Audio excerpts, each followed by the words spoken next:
Hey guys, before we get into the podcast, this episode is sponsored by Alka-Power, Australia's #1 alkaline water, trusted for its high pH and ultra hydrating benefits. Whether you're training, recovering, or just staying sharp, Alka-Power helps you keep your body in balance. Find it in major supermarkets, health food stores, and selected petrol stations across Australia. Go to alkapower.com.au if you want to learn more. Nutrition Warehouse, not your average supplement store. If you're serious about lifting, this is the place. No fluffs, just high quality proteins and pre-workouts. Every supplement need that you would require, found under one roof inside every Nutrition Warehouse store. Over 120 stores across Australia and New Zealand, and founded by former Mr. World NABBA champion Grant Mayo. Nutrition Warehouse is built for lifters who mean business. Shop in store or online, nutritionwarehouse.com.au, and grab a cheeky 50% off, that's 15% off, by using discount code MUSCLETALKS, either online or in store. Seriously, skip the random tubs and wandering aisles. These guys are legends. They've got your stack, they've got your back. Nutrition Warehouse, macro foods, ready-made meals that actually hit your macros. Tasty, high-protein meals designed to fuel your goals without the prep time. Head to Macro Foods, that's macrofoods with a Z.com.au, and use code MTP10 for 10% off all your orders. macrofoods.com.au and use code MTP10 for 10% off all your orders. I never dieted ever in my life. I remember I used to do competitions, and all I did was, instead of eating so much food, I would eat hot dogs, a lot of hot dogs. Never dieted. I just woke up and went on stage. I never did any treadmill, never any of that. All I did was lift weights and put trunks on and went on stage.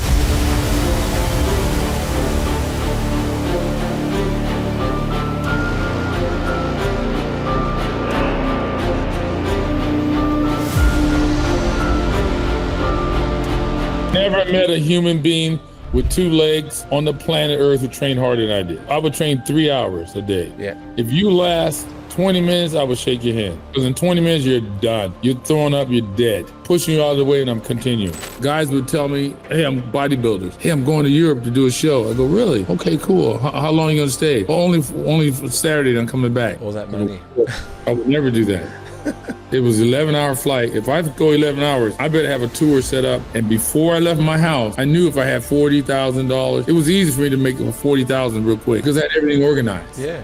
I went to the Mr. California contest. I took my Mercedes, took the top down, parked it in the red, and I sat on the hood, me and my buddy. So when the show was over, they all came out so they could see me sitting on that Mercedes because I was the only guy making money. All those guys were broke. And they saw that. They go, how's Europe? It's all right. All right. Seemed like you're doing better than all right, because they saw me sitting on the Mercedes. Yeah. 2 months later, they all was in Europe. They killed the business.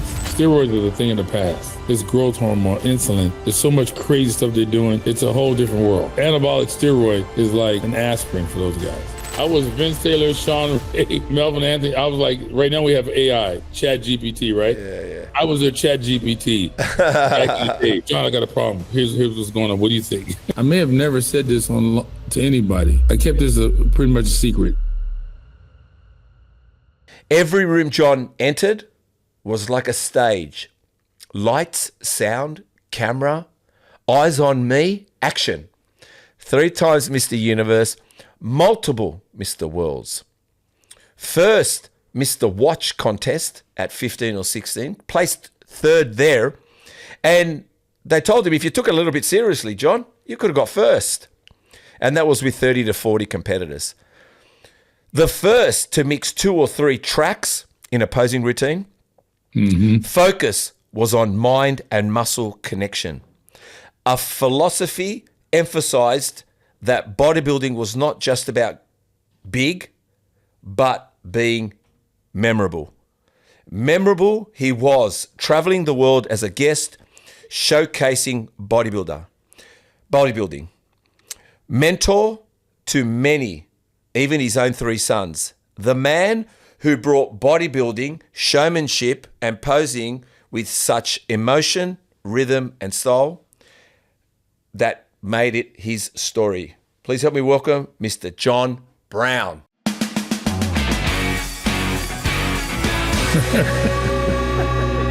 How are you? Good, fantastic. How you doing there, brother? Good, mate. Good. John, I've heard so much about you. Like, we try to not go on script all the time, so we'll go off script and I'll just go with my memories. But Sean Ray has spoken so highly of you. Mm-hmm. I mean, I had Sean Ray on a podcast, and I think probably half the podcast is about you. So maybe we should have had you on the podcast with us. But he spoke so highly of you. And then Milosh had a moment and spoke about you too. You seem, maybe you're very well known in America. I'm not saying you're not well known in Australia, but having said that, there was something, I'll tell you how I interpreted what Sean Ray and Milosh put together, in a sense, myself, or what I interpret. Well, firstly, you took it very seriously, and you knew if you wanted to hang out with me, which was cool, you needed to give me your best. And I believe that was what I interpreted. But first, you need to prove yourself and you need to grow up in the ranks. You just can't come next to me not knowing that you don't have hard work ethic. So I felt that with Sean, that you put him through his paces. But before, even while he was starting his paces, you distilled a dream in him. You gave him confidence before he even knew it. You saw something in him, but you said, I see something. I don't know if you do, but if you trust me and I watch you try to bring this to fruition, we'll work together. But right now, brother, keep up with John Brown. Is that kind of how it was? Yeah, pretty much. I mean, I was in the gym. It was, it must have been early 1980. Yep. And he was staring at me all the time. Didn't know who he was, but I figured he wanted to talk to me, and he was a little intimidated. So I went over to him, introduced myself, found out that he was playing high school football. Yeah. And I go, oh, okay. I said, well, you should bodybuild. It seems to me that you want to bodybuild. So why don't you come on in the gym tomorrow at a certain hour and we'll work out together. So he came, I trained him, and the rest was history. But he was, he didn't like training hard with me. A couple of times he would run out the gym, sneak out, or not answer his phone, or I had to go to his house, knock on his door, drag him out, drag him to the gym, and train with me. And I told him, hey, I see what you have a lot of potential. You can go all the way if you stick with it. A couple of times he wanted to quit, and I would bring him to my house, and I don't know why. I had money in the bank, and I also kept money in my house. Yeah. And I don't know how much it was. I had a pillow sack full of money. And I emptied that pillow sack on my bed one day because he wanted to quit. And he saw all that money. He goes, what is that? Where'd that come from? I go, it's from bodybuilding. You making all that money? I go, yeah. Don't quit. Stay with it. Then he continued, kept going. So, yeah. But tell me something. And we'll talk about bodybuilding a little bit today with that. Firstly, we don't have money bags anymore at home, do we? No more money bags, no more cash. Everything's cards. You're going to have to throw cards on the table. Yeah. But the thing was, John, and still today, maybe with many, how did you turn it into a business? I think I tell you, you know where I'm going with this, eh? Bodybuilding's pretty much can be a broke man's game. I mean, if you're not smart in it and you don't, and you asked me, what's 3OG? You asked me that question. And you probably can see Muscle Talks. We've been doing this for 2.5 years. We just loaded 113 podcasts. The thing is, I said to everyone, it's got nothing to do with Steve, man. It's the brand. I'm just the host. So I feel you knew the only way you could turn anything into a business, you can turn anything into income, but you needed to make sure you were a polished brand. Is that what I'm saying and what they're missing today? These guys just... you asked me how did I do it? Yeah, how did you do it? Remember, early 1980s, there was no... all you had was a fax machine. Yeah. And no computers really. It would just come. I don't know. They weren't out yet. Yeah. You had to use fax machines. You had to use telephones, and that was it in terms of communication. So when I went to Europe, first thing I realized after I got off stage, Mr. World, I was attacked by a lot of people wanting my autograph, wanting to know who I am, how I train, wanted me to come to their gym or come to their country or to their city and do a guest pose because I was a showman. Yeah. And they're never singing that. Think about it. Like you said, I taught Sean Ray how to pose. I taught Vince Taylor. I taught Melvin Anthony. And all these guys are known for their posing. But it was me who taught them. Wonderful. So can you imagine one of those guys? Have you seen Melvin Anthony? Yep. You just imagine a guy like that, early 1980s, on stage, doing that show, that performance in Europe. It was mind-blowing for them. They'd never seen anything like that. Yeah. I'm 6'2". I had long hair. It was the craziest thing, you know? So long story short, now this is something I may have never said this to anybody. I kept this pretty much a secret. Yeah. I'll tell now. So I realized, I said, okay, at that time, please keep in mind, Joe Weider, nobody was giving out money to athletes. I think the Mr. Olympia prize money back then was $10,000 maybe, something like that. So no one was making money. So when all these guys approached me, I realized, I go, wow, I got an opportunity here. So I would fly to Austria, for an example. I would do a show, do a seminar, do whatever. And I realized that these guys were paying me like $1,500 to $1,800 just to do a seminar. So I would do it. And then a guy would say, hey, guess what? Today is Wednesday. I have locally here in my town, they call them discos. I have a disco there, and he's slow on Thursday nights. They don't make money, but he's open. So if you come down, they'll give you another $1,500 or $2,000 just to pose. So if I said, okay, I'll go to that disco and I'll pose, I'll get another $2,000. And this guy who owned the club, he made money because everybody was drinking. It was full. If I did a seminar, there would be like, let's say if a gym was 4,000 square feet, it would be packed. You couldn't walk. Thousands of people. I couldn't believe it. So then on the weekends, I would do a guest posing at their Mr. Austria contest, for an example. Yeah. So I was making sometimes like $6,000 a week. Okay? Yeah. Well, here's the magic. Hey guys, I just want to say thank you so much to everyone who has subscribed, who is following us on all platforms, but especially here on YouTube. And if you're listening to us on Spotify, please, if you could do us a big favor, which helps us reach more people, get better, bigger, greater. We've already had some great guests anyway. Everyone's been a treat. Hit the subscribe button, hit the notification bell so you're notified every week a new podcast that is launched. And I just want to say a big thank you. But again, subscribe, hit the notification bell, and enjoy watching Muscle Talks podcasts. I made sure all the countries I went to, I found a guy that spoke English and spoke his native language and had a fax machine and preferably a gym. Those are the criteria. Why? Number one, if I go to Paris, I need a place to train. And if I met a guy named Pascal in Paris, I said, Pascal, look, you have a gym, you speak English, you speak French. Here's what I want. I want you to be in charge of setting my shows up in the country of France. And if you do that, whenever I come to France, I'll train at your gym, which is good for him, and I give you 10% of all the earnings.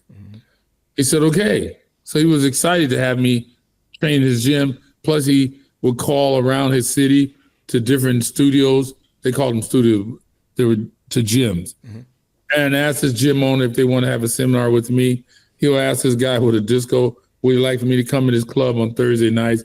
Then if there's a Mr. Paris contest, he'll call the organizer.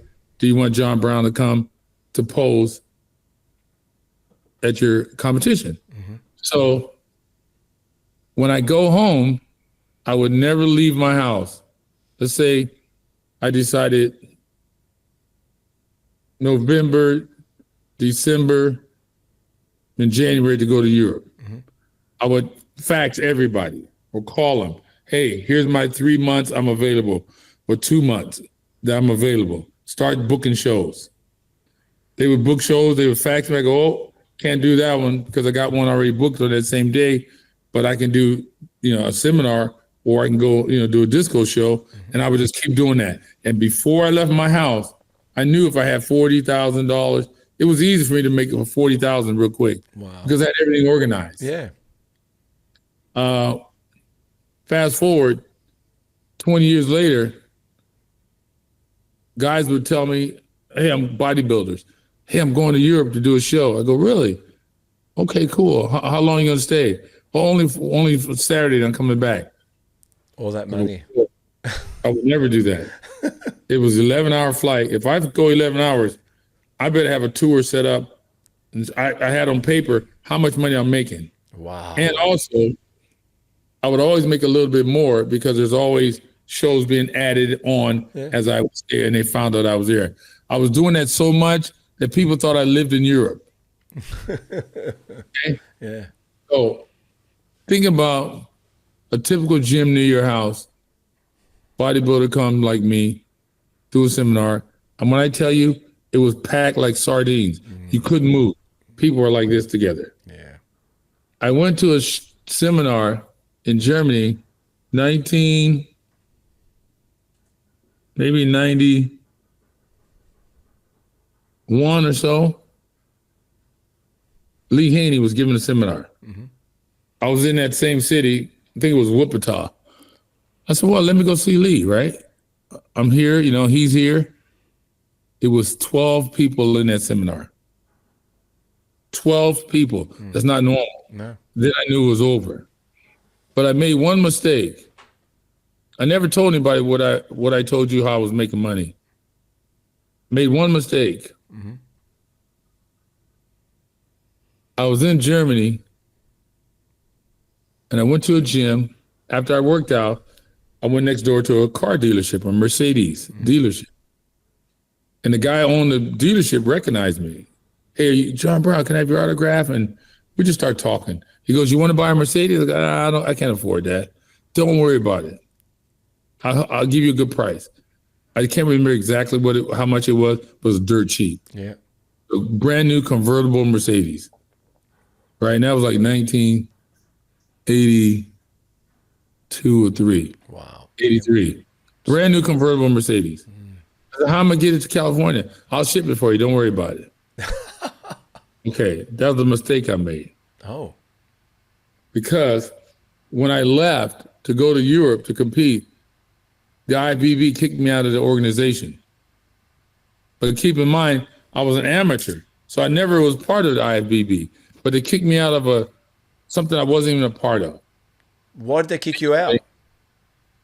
Because they didn't like that I went to Europe to compete in the Mr. Universe, which is NABA. It's not sanctioned by the IFBB. Yeah. Okay. So the mistake I made was buying that Mercedes. Why do I say that? I went to the Mr. California contest, me and my training partner. I took my Mercedes, took the top down, parked it in the red, and I sat on the hood, me and my buddy.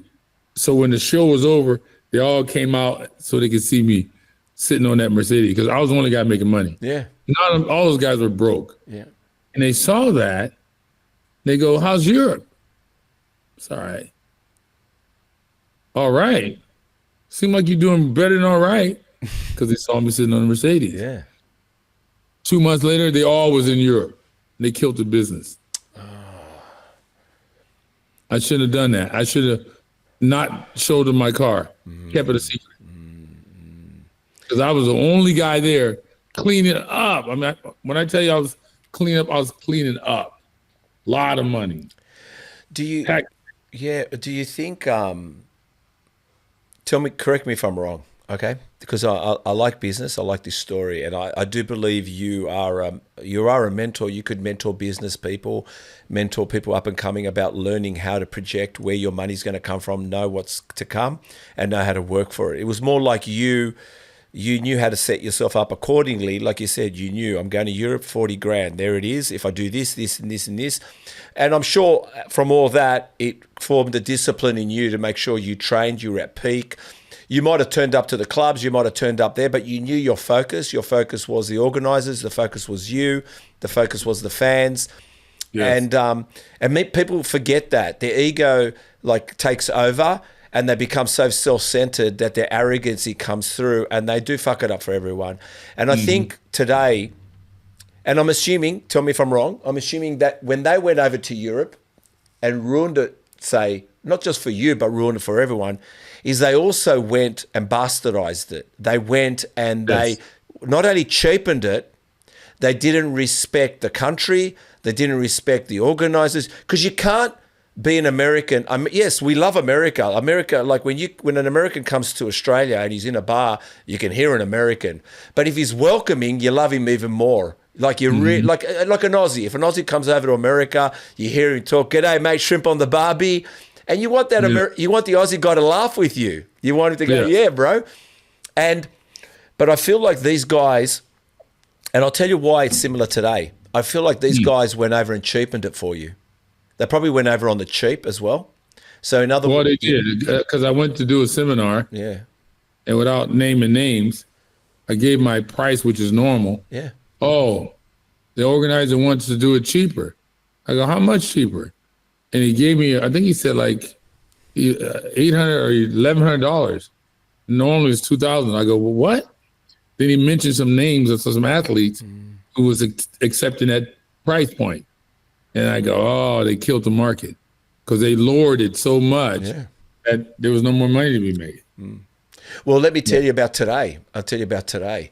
Today, and they've still got this. I look at bodybuilding. Thankfully, I had a great career. I was a computer engineer. That's why I never needed to compete. I was doing money, buying properties. It was just my thing. But bodybuilding was my home. I love bodybuilding. I love cars. I love motorcycles. I love properties. I love business, and I love bodybuilding. So I kind of bring it all together. But what I found today, everyone's got this collaboration thing. Give them a free T-shirt, and that's your payment. And these guys, give them a discount code, and that's your payment. I mean, sponsors are reaping it in for athletes to sit there and showcase their product and earn like 10% of the sale, but usually there's nothing in it. It's like a couple of $100. If these athletes were smart, they should boycott collaborations. They should stop and say, whoa. The only thing is sponsorship. You want to pay me? Pay me up front. I don't need a discount code. Give it to the customers. I don't need the commission. But if you want to do commission, let's do money plus commission. But today, these brands are getting all these guys wearing their T-shirts, their caps, and all this stuff, their muesli bars. And in the end, nobody's actually saying, like I said, they're missing a lot of money, and it's all kind of like lowered the value of the athlete. Would you agree? Yes. Well, I mean, I didn't know about the codes and stuff like that, but my experience has been where I was charging $2,000. Next thing I know, the guy wanted to pay me $1,100 or $1,000. Yeah. I go, why? And he said, because that's what the other athletes are accepting. You start naming names. I go, oh my God. When I heard that, I go, well, it's over. Well, I know some business people, and you probably know this yourself. Sometimes the tricky business people, sometimes the people a little bit in the underworld, you see them driving around in Toyotas when they're doing business. They only bring out the Ferraris and to selected places. But when they're doing 9 to 5, you'll go, I thought that guy was making a lot of money. What's he doing in a Toyota? But little do you know, he's got a scarab. Yes. I learned that the hard way. You learned that the hard way, showing off your damn Merc, man. By the way, the 80s Mercs are pretty good. All right, I'm going to go to a printout. I just want to read this quickly, and you correct me if I'm wrong, okay? So, early years. This has been a little bit about early years, all right? Because I'm not sure, was it Compton or because AI said something else and then Wikipedia said something else, but let's go with this. It says here you were born in West Sacramento. Was it Sacramento or No, Pittsburgh, Pennsylvania. Pittsburgh, Pennsylvania. Okay. In the 1950s, John Brown grew up in a time and a place where bodybuilding was far from mainstream, especially, apologize, a young black man. Raised in a modest household, John didn't have access to elite gyms and coaches early on. What he did was an obsession with discipline, aesthetics, and greatness. From a young age, he was deeply influenced by art, the athleticism, and the idea of personal transformation. He built his physique with limited resources, often training in correct me if I'm wrong, AI saying this, makeshift equipment driven more by vision than environment. And he entered local competitions and he wasn't just relying on big, this is where he was trying to be unforgettable. John brought a level of charisma, intelligence, and showmanship that set him apart. He stood out not just for muscle, but for how to move, pose, present a physique as art. You studied dance, rhythm, and symmetry and brought those influences to the stage. How true is AI? Pretty close. Pretty close? Pretty damn close. Well, tell us about growing up. Tell us about growing up a little bit and get I grew up in Compton, right? Yep. And those who don't know, it's a pretty rough part of town. It is, know? Yeah, I've heard. A lot of people getting shot, and I've seen a lot of guys get shot. I've had guns pulled on me. I've been shot at myself, me and my friends, but I got out of there. Yeah. Right? And, in that tough environment, there's good things too. You learn how to survive with nothing. Yeah.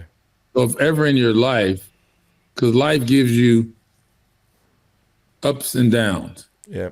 And if you learn from that environment how to survive when you're down, when I got older, business got tough or, competition, I was able to survive because I was in my natural state. I came from nothing. So if you come from nothing, it's hard for nothing to affect you. Yeah.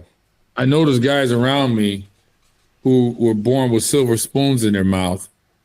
When things got tough, they folded. They couldn't handle it. Yeah. So AI was pretty accurate in terms of bodybuilding. I always wanted to be more artistic on the stage. Yeah. Even I think I had I mean, not just because I'm me, but I have a good eye because I'm an artist. I had close to a perfect physique. Yeah. I had long lines. I was really good, Yep. And I went to Europe to compete in Mr. World, Mr. Universe. That took me off the IFBB stage. And because it took me off the IFBB stage, most folks are familiar with IFBB and they look at IFBB magazine, Muscle and Fitness, when it was out. They weren't looking at NABA and WABA and stuff, the organizations I was in. Yeah. I went to those organizations for a particular reason, because I remember, I don't recall the year, 1979 or 78, Mr. America, I went to watch it. And there was a guy who was really good, black guy. I thought, man, he's gonna win. He didn't win. And when he didn't win, I seen a lot of competition where always the white athletes were winning. And even just to be neutral, Yep. and to be honest, I thought, well, if you look good, you look good. It doesn't matter if you're black, white, or green. Yeah. But I could see the black athletes weren't really getting treated right. And I thought, wow, John, if you stay here, how far can you go? How long will it take you to get where you want to be? So when I received that phone call to go to Europe, I told the guy, let me think about it. And 2 days later, I said, okay, I'm going. Now, today, I still have the title Mr. Universe, Mr. World. If you Google my name, if you Google that list, Arnold Schwarzenegger's name is on there. Yeah. My name is on there. Now, a lot of athletes who competed in the IFBB are good at, like Flex Wheeler. Yeah. Great bodybuilder. Sean Ray, great bodybuilder. But they haven't won any titles. They won the Arnold Classic. How can I go to a place and they say, hey, here's John Brown. He's Mr. Arnold Schwarzenegger. That sounds weird. Yeah. I wanted to be Mr. Universe, Mr. Olympia, Mr. World, something like that. Yeah. So I knew to get Mr. Olympia would be very difficult not because of my physique. I had physique. It's because of the politics. Yeah. I'm glad I left because how is it possible that Flex Wheeler, as good of a bodybuilder as he was, he has no titles. He can't even say he's Mr. America. He can't say he's Mr. Nothing. Yeah. You got to stop and think about this. So there's a lot of athletes, great athletes, that could never say they were Mr. anything. And now they're retired. Do you think? Hey. Well, we'll talk about Flex. Even Flex, because I had him on the podcast. He said that one time he said to Joe Weider, again, Joe Weider had a bit of a business mind. He didn't talk to offend Flex. Flex didn't feel offended, but he goes, how come you haven't put me on the cover of your magazine? And he said, if you're willing to take a cut on the commission, I'll put you on there because the magazine, unfortunately, won't sell as much as a white guy on the cover, right? He said that to him, right? He said it clearly to him. And he said, okay, look, I get the business behind it, right? But even now that you're telling me this, it was unfortunately, like you said, political, that there was an organization that looked at color rather than the body. And like you said, it didn't matter if you're white, black or green. It's supposed to be the best physique wins. And even, like I said, some bodybuilders today, when people talk about the best physique, they say to people, if I am the best physique, how come I didn't win? You know what I mean? And it just seems like it is unfortunate that racial politics got involved even in bodybuilding. I had a guy tell me, I came home, and remember, you got to look at this picture I'm painting. Yeah. Here I am, I was the only, me, Tony Pearson, and maybe Robbie Robinson, the only three guys who left America and went to Europe. So if you were not Muscle and Fitness, and you had, there was other publications, Iron Man magazine, Health and Strength magazine, Muscle Digest, a lot of other small ones, Muscle Mag. They were not part of the IFBB, so they had a hard time getting athletes to do training sessions, photo sessions to put in their magazine. Yeah. Because they were not associated with the IFBB. So these magazines were struggling to get pictures, to get, interviews with guys, with athletes. So I was one of the only athletes that they can talk to. So Muscle Digest wanted me to, do a story on me and a spread in the magazine. I said, okay, but I want to be on the cover. The guy came back and said, they said no. And I said, why not? He goes, well, I'd rather not say it. Of course. What bullshit, though. I go, tell him, who cares? I don't care. Yeah, it's because you're black. Yeah, I thought he was joking. I go, come on, who cares? No one cares about that. I just couldn't believe it. Yeah. And they came back a week later and go, okay, I'll do it. And so I said, well, you got to put me on the cover. So they put me on the cover. I love that. Do you know, John, I'll tell you something. This is not bodybuilding related, okay? I've looked at the I look at the body every day. I love looking. You probably look at bodies yourself. Bodybuilders look at bodies in a certain way, right? Yeah. We look at symmetry. We look at cheekbones. We look at the eyes. We look at the lips. I have to say, the most beautiful specimen or beautiful physique, beautiful features, and is basically an African man or woman. Like you can't beat it. Like or black. I've seen them. The color of their skin, their lips, their eyes, their ears, their structure. I'll be the first to say it. White man can't even come close. I'm just telling you, they're beautiful. Yeah. God has created a beautiful, like when you want to know the most beautiful culture, like physical, we're all different emotionally and how we act. But when we look at structure, I don't know, you just can't. Yeah, they have a small ankles, small waist. Yeah, beautiful, isn't it, really? All muscles, yeah. Yeah, it's gorgeous, man. It's gorgeous. Well, you are known to capture the moment, the mood, from not only on stage, but also off the stage. You make a presence like no other. And you spoke about nightclubs, and even Milosh would say he'd be somewhere with you or watch you operate, and you'd look and you know where the lights were in the room, you'd study the room. And even Sean Ray would say you'd let the DJ know when you walked in. Even if you weren't guest appearing, you go slide a note to the DJ and say, hey, Mr. Universe, 3 times Mr. Universe. No, I never did that. No, well, then what the fuck is Sean talking about? But having said, I never did that. no, but what I'm saying is, did you know your room? Did you know the room? Did you know your environment?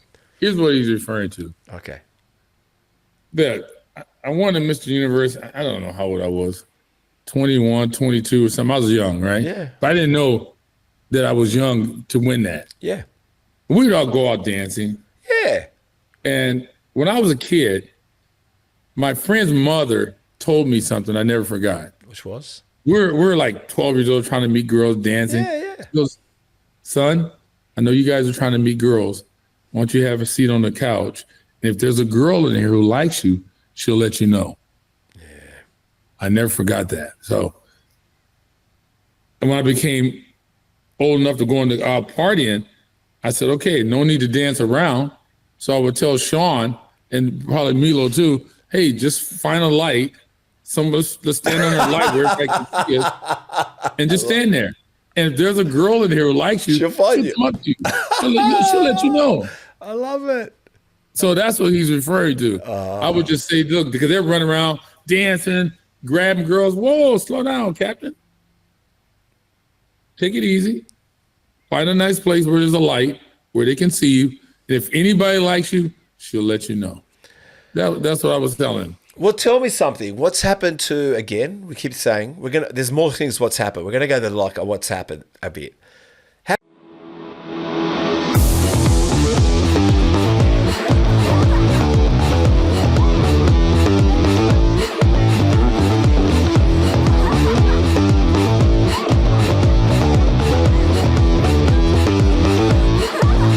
Hey guys, as I chow down on macro foods, your true source of macro and micronutrients, I'm chowing down on teriyaki chicken.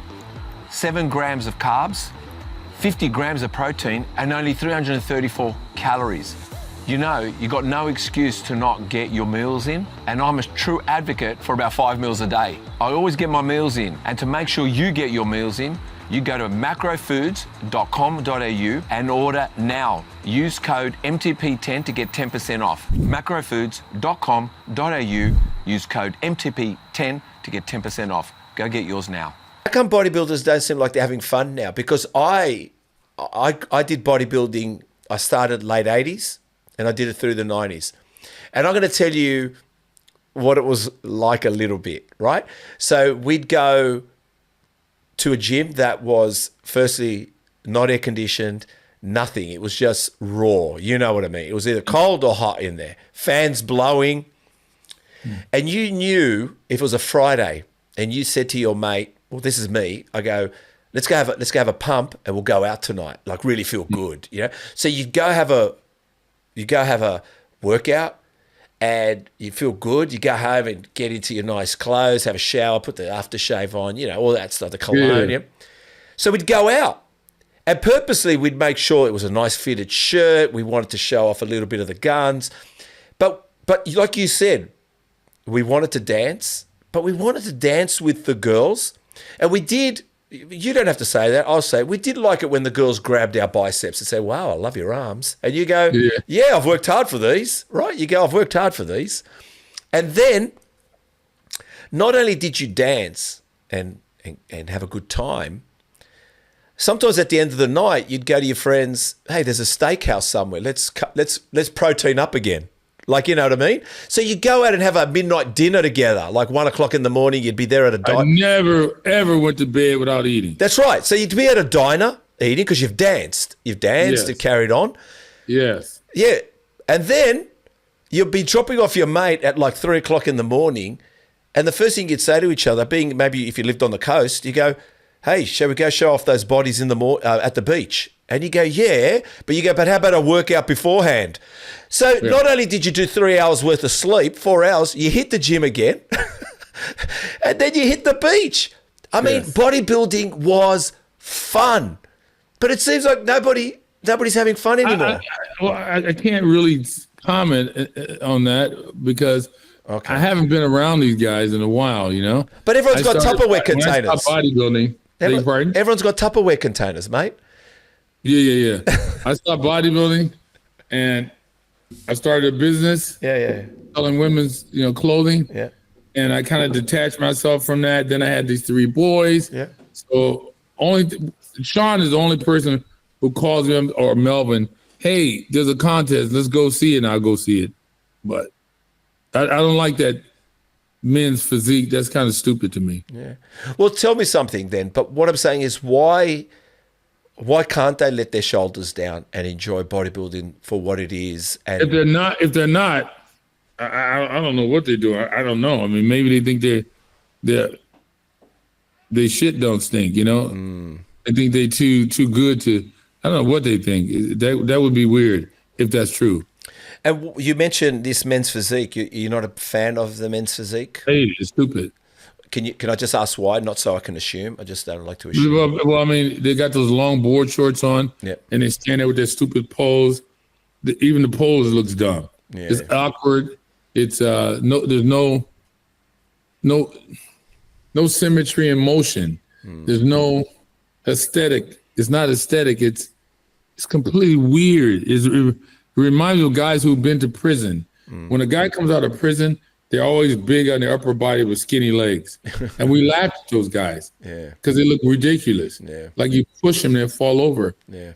What is that? Yeah. Just look, they call it bodybuilding, but I don't call it bodybuilding. And I think it never was bodybuilding. I think it's always been muscle building. Because bodybuilding, just by the pure definition of the word, means something else. Like if you want to be a ballet dancer, you have to have a certain physique. You do. You have to be born with a certain structure, or they won't. I'm talking about the highest level. Yeah, of course. You never have a chance. For me, that's how bodybuilding should be. If you don't have a certain structure, you shouldn't even be able to do it. But they want muscle building, and that's what killed it. That's why, it's not. When I was competing, most guys, when you walked around, the average person would look at you and go, wow, I would like to look like that. I wouldn't mind that. I wouldn't mind looking like him. Yeah. But nowadays, they won't say that. Yeah. Like I said, you're not really following it, but I'm following recently some of Sean Ray's posts. But what they're talking about at the moment, there's a few things they're talking about. They're talking about people going on stage and they're not even really built or structured. It's kind of like a ticking off a box, a bucket list to be on stage, but you're fluffy, you haven't built any muscle, maybe you've lost some weight. And then there's guys going on stage where I like the music. I get it. I'll dance with it at a club, and I get the crowds clapping away because you've got a beat going on, but the beat isn't suiting what we're there for. Do you feel like, this is what I'm going to say to you. I feel I know who's responsible. I'll tell you who I think's responsible, and you tell me who you think's responsible. I don't think it's the person that registers it's their fault, because they can just go online, give $300 and you're on. I believe the coaches and the federation are shooting themselves in the foot. Why? There should be a screening process, like send us in a photo of you, send us a photo of you, tell us your bodybuilding history. And I think coaches need to stop and say, hey, this even amateurs not for you. Being fit, growing muscle takes years. I can make you lose weight in 6 months. Yes. I can make you lose weight in 4 months. But to build you muscle for a stage, you got to give me years. You got to give me some years. So what I'm saying is, what do you think's the problem? I think it's the federation and the coaches. I like what you're saying. If the coaches and the federation would do what you said, screen them, or at least not let them on stage in the night. Yeah. Don't let them get on stage in the evening looking like that. They should have, the criteria should be even more strenuous. You know, like I said, it should be bodybuilding or create a new division. Yeah, I agree. Maybe, sorry, I'll interrupt for a second. They tried with physique. They tried that. But they're stupid with the skinny legs, the board shorts. Yeah. It's dumb. And they should have more restrictions on how they have to present themselves. There should be a basic, to do a double arm bicep, there should be a basic 3 or 4 ways to do it, and the guy who does it the most wins. That's why the posing round is important, but then it was never the posing round. If Dorian Yates won the Mr. Olympia, they're gonna give him the posing round too.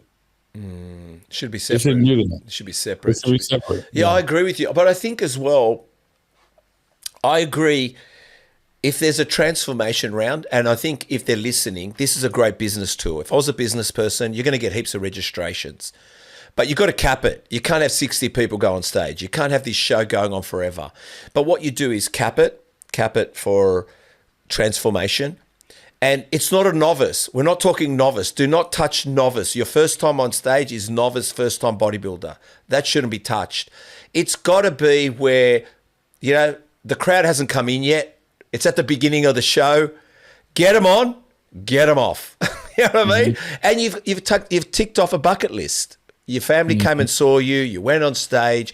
It was a bit of a trend because it's dangerous. And I'll tell you why it's dangerous. You know yourself, John, to diet down, to do what you're doing, and to diet the way you do, shred up, water depletion, salt depletion, and everything else that goes on. That's dangerous levels to be able to get up on stage, even as a novice or an amateur. And yet they want these people to think it's easy to get on stage. It is supposed to be like, if you're coming on even for a transformation, show that you've put some discipline aside. Show that you've done something. You know what I mean? You made me think of something. Now I'm going to make a statement most people are not going to believe. But Sean Ray will tell you, I never dieted ever in my life. So obviously you were clean all the time. No, I never eat clean. I eat what I want. Well, obviously you're a freak. I ate what I want. I never did sit-ups. I trained hard, but I never dieted. I just went on stage. I remember I used to do competitions, and all I did was, instead of eating so much food, I would eat hot dogs, a lot of hot dogs, and because it wasn't, and then I would lose. And if I ate hot dogs, I burned fat. Really? But I never dieted. I just woke up and went on stage. You're a freak. I'm telling you, I never dieted ever in my life. Never rode the bike. I never did any treadmill, never any of that. All I did was lift weights and put trunks on and went on stage. All right. I'm gonna have to question one thing. It can't be hot dogs. It is hot dogs. No, it is hot dogs. Yeah. It is hot dogs. But you had something. What was it? What was your discipline? You can't there was something you did. Wait a minute. Did you? I never met a human being with 2 legs on the planet Earth who trained harder than I did. That's what it was. It's how you trained. If you could train with me, I would train 3 hours a day. Yeah. If you last 20 minutes, I would shake your hand. Wow. Because in 20 minutes, you're done. You're throwing up, you're dead. You're done. I'm pushing you out of the way and I'm continuing. Wow. And I was super, super strong. So do you think the fact is, you just said the word, do you think that everybody says, oh, you can go into the gym for 45 minutes and get a workout in? Of course, that's why they got to diet. That's why they got to go for a run. That's why they got to go for a walk. That's why they got to do this. But you did 3 hours of excruciating, hard-hitting workouts, and that's why you could do it? Yes. So some guys train twice a day. You can train twice a day easy or once hard. If you train with me, you ain't training twice a day. You sleeping. Love it. It was so brutal, so fast, so brutal, and the weights were so heavy that the average guy could never do it. That's why Sean, it was hard for him to continue it. Even Vince Taylor, he flew from Germany to work out with me. He went to the gym once. The next day, he wouldn't come back. He wanted to go home. Wow. So the training was very heavy, very fast, very little rest between sets. Now, these guys who are 300 pounds, on stage 265, ripped to shreds, they're taking so much drugs, so much gear to get like that, but they don't tell you that. And then you see their little workout, and you go, well, the guy's telling the truth, right? Yeah, he's telling you the truth. But let me say this. When I was 16 years old, I had 16-inch arms. 17, I had 17-inch arms. 18 years old in high school, I had 18-inch arms. And I never, at that point, I never heard of a steroid. Yeah. I never heard of a steroid. Yeah. At that age, where I came from, I never even heard of oral sex. I never heard of oral sex. Yep. So when I got into college, and I'm still competing, now I'm 19, I had 19-inch arms. Never heard of a steroid. Then I started hearing about it. But I thought it was a joke. Yeah. This thing is a drug you can take, make your muscles big. That's stupid. So I kept training. And when I turned 20, I'll never forget, I never had 20-inch arms. I was pissed. My arms got to 19 and a half. But I had 19 and a half inch arms without even hearing about a steroid. Okay?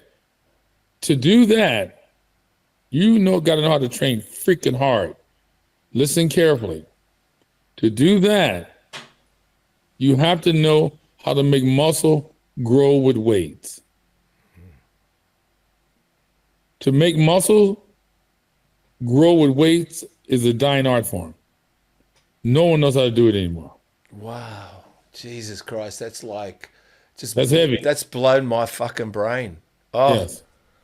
Oh. Now, let me take you a little further. So what you're saying as well is it's chemical warfare at the moment. Yes. So the advantage I had is I grew up in a city that guys who had big muscles was coming from the penitentiary.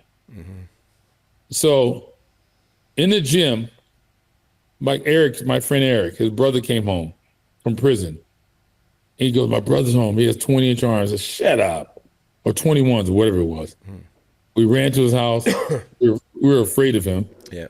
And so Ronnie came in the room and said, Ronnie, can we measure your arms? So we took the tape measure, measured your arm. He had 21-inch arms. Yeah. I've seen a lot of guys come out of prison with 20-inch arms. And they were like 19 years old. So what we would do, we were afraid of those guys, but we would train in the gym, and they would be on the other side of the gym, and we were on the other side because we didn't want to, piss them off. And we would copy their workouts because they knew something. And we would do whatever they did. So lifting weights, trust me, is a dying art form. In another 5 years, no one will know how to do it. Wow. To lift weights and make your muscles grow. This is like a drop the mic moment. So tell me something. We'll sit on this for a little bit more. I agree for a few reasons. I apologize. I'm not going to say, but in relation to steroids, performance-enhancing drugs, let me just ask this question because I'm not shy of anything. I'll let you know, John, I took my first cycle. I did a cycle once at 49. I never took steroids till I was 49 because I was turning 50 and I thought, 2 kids later, doing what I'm doing, I'm going to see what this cycle's like. And I did. I was usually an 83 kilo, 84 kilo guy. I did it for, like I said, 6 months. It's going to sound strange that I could be 90 kilos ripped, but I already had the work ethic. So it wasn't like it was something new, but I really built muscle quick. And I shedded it down I just incorporated a lot of cardio, but I was training hard. I just incorporated a lot of cardio. But tell me something. Even when I look at you and when I looked at Sean and I looked at Lee Haney and I looked at Lee Lambrada and I looked at all those guys, right? Do you know, steroids was the furthest thing from my brain. We just thought they had the work ethic, which they did, which you did. But today, have you noticed, what's the first question every kid asks a bodybuilder? Yeah. What are you on? Because it's not steroids anymore. Right. Steroids are the thing of the past. Yeah. This growth hormone, insulin, there's so much crazy stuff they're doing. It's a whole different world. So a anabolic steroid is like an aspirin for those guys.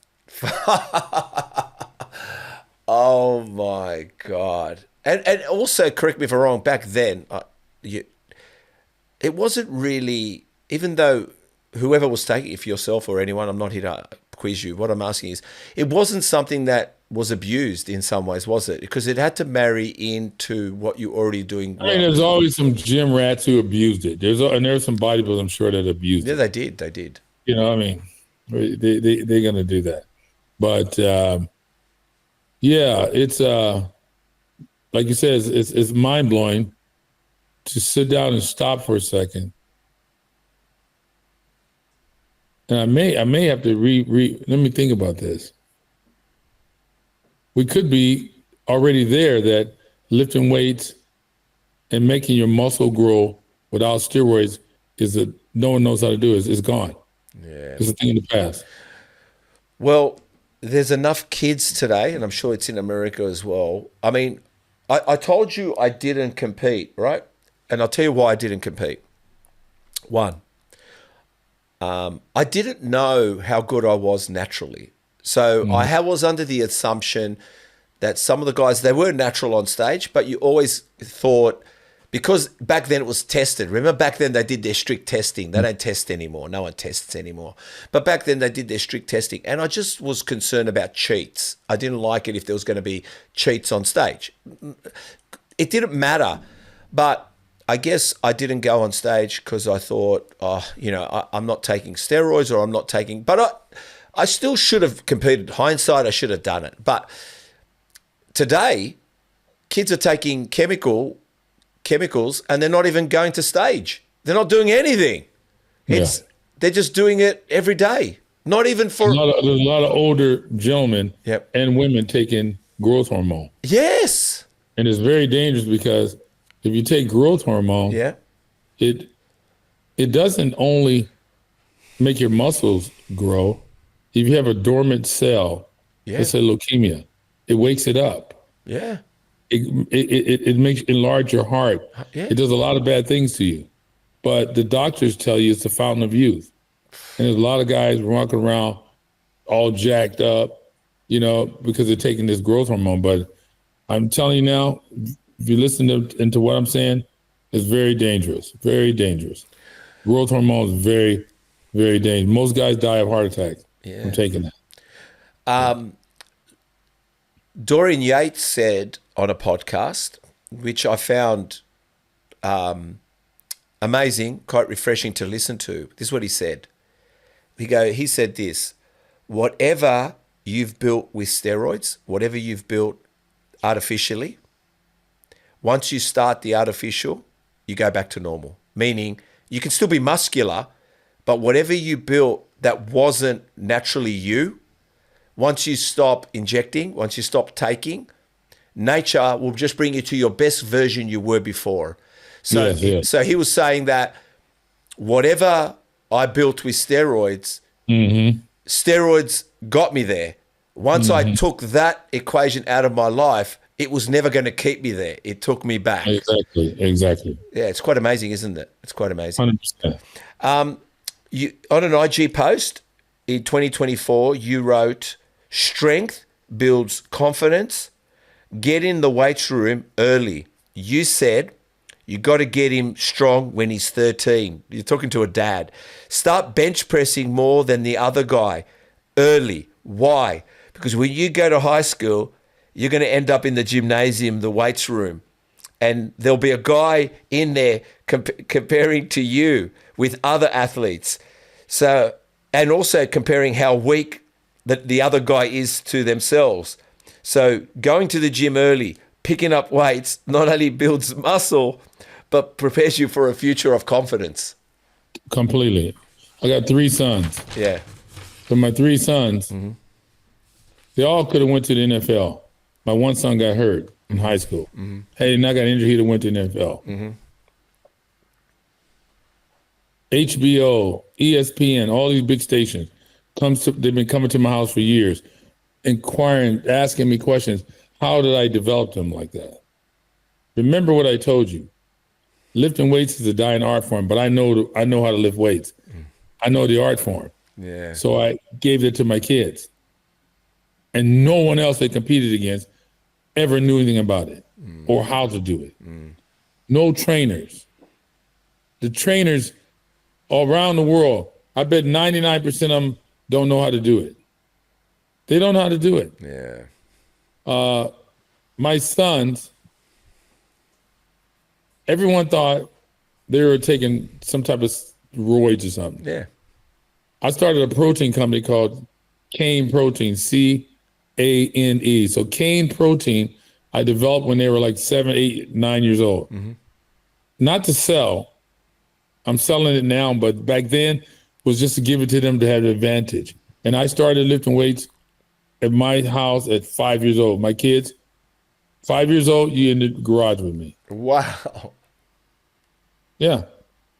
You see, because I understand how long it takes to develop a muscle, and I know how to make muscles grow without taking steroids or something like that. So I made sure my kids understood that, and I took them through this for years. And they all, and my 2 sons, 2 of them made it to the NFL. Third one should have made it easy. They all were Division I scholarships in football. Well, I'm gonna bring that up now. Can I just ask you quickly? Is it a myth? Is it a wrong? Because I grew up people saying if you go to the gym, lift weights, it's going to stunt your growth. Is that just bullshit? I think it's bullshit. I just thought I'd ask the question because if your kid is 5 years old, 6 years old, and they're climbing trees in the backyard, that's resistance. Yeah. Same thing as pull-ups. Got it. If they fall off their bike, they pick their bike up, that's resistance. Yeah, I love it. You see? So you have to think logical. It was intuitive to me to know that whoever started that rumor, I never met the guy, but it ain't true. Yeah. No, it's a bit right? It's a bit like Chinese whispers, isn't it? What is Chinese whisper? Oh, it's an Aussie saying. Chinese whispers means if I tell Chris something in his ear, he's going to then go to someone else's ear. By the time it gets to the 10th person, the story's changed completely. Yeah. You call that Chinese whisper? Yeah. What do you call it? We did that little test in school. We don't call it nothing. We just know, it's like a chain reaction, but we don't have a special name for it. It's called Chinese whispers.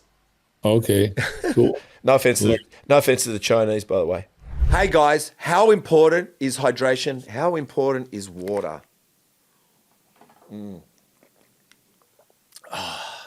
Alka Power, Australia's #1 alkaline water, trusted for its high pH and ultra hydrating benefits.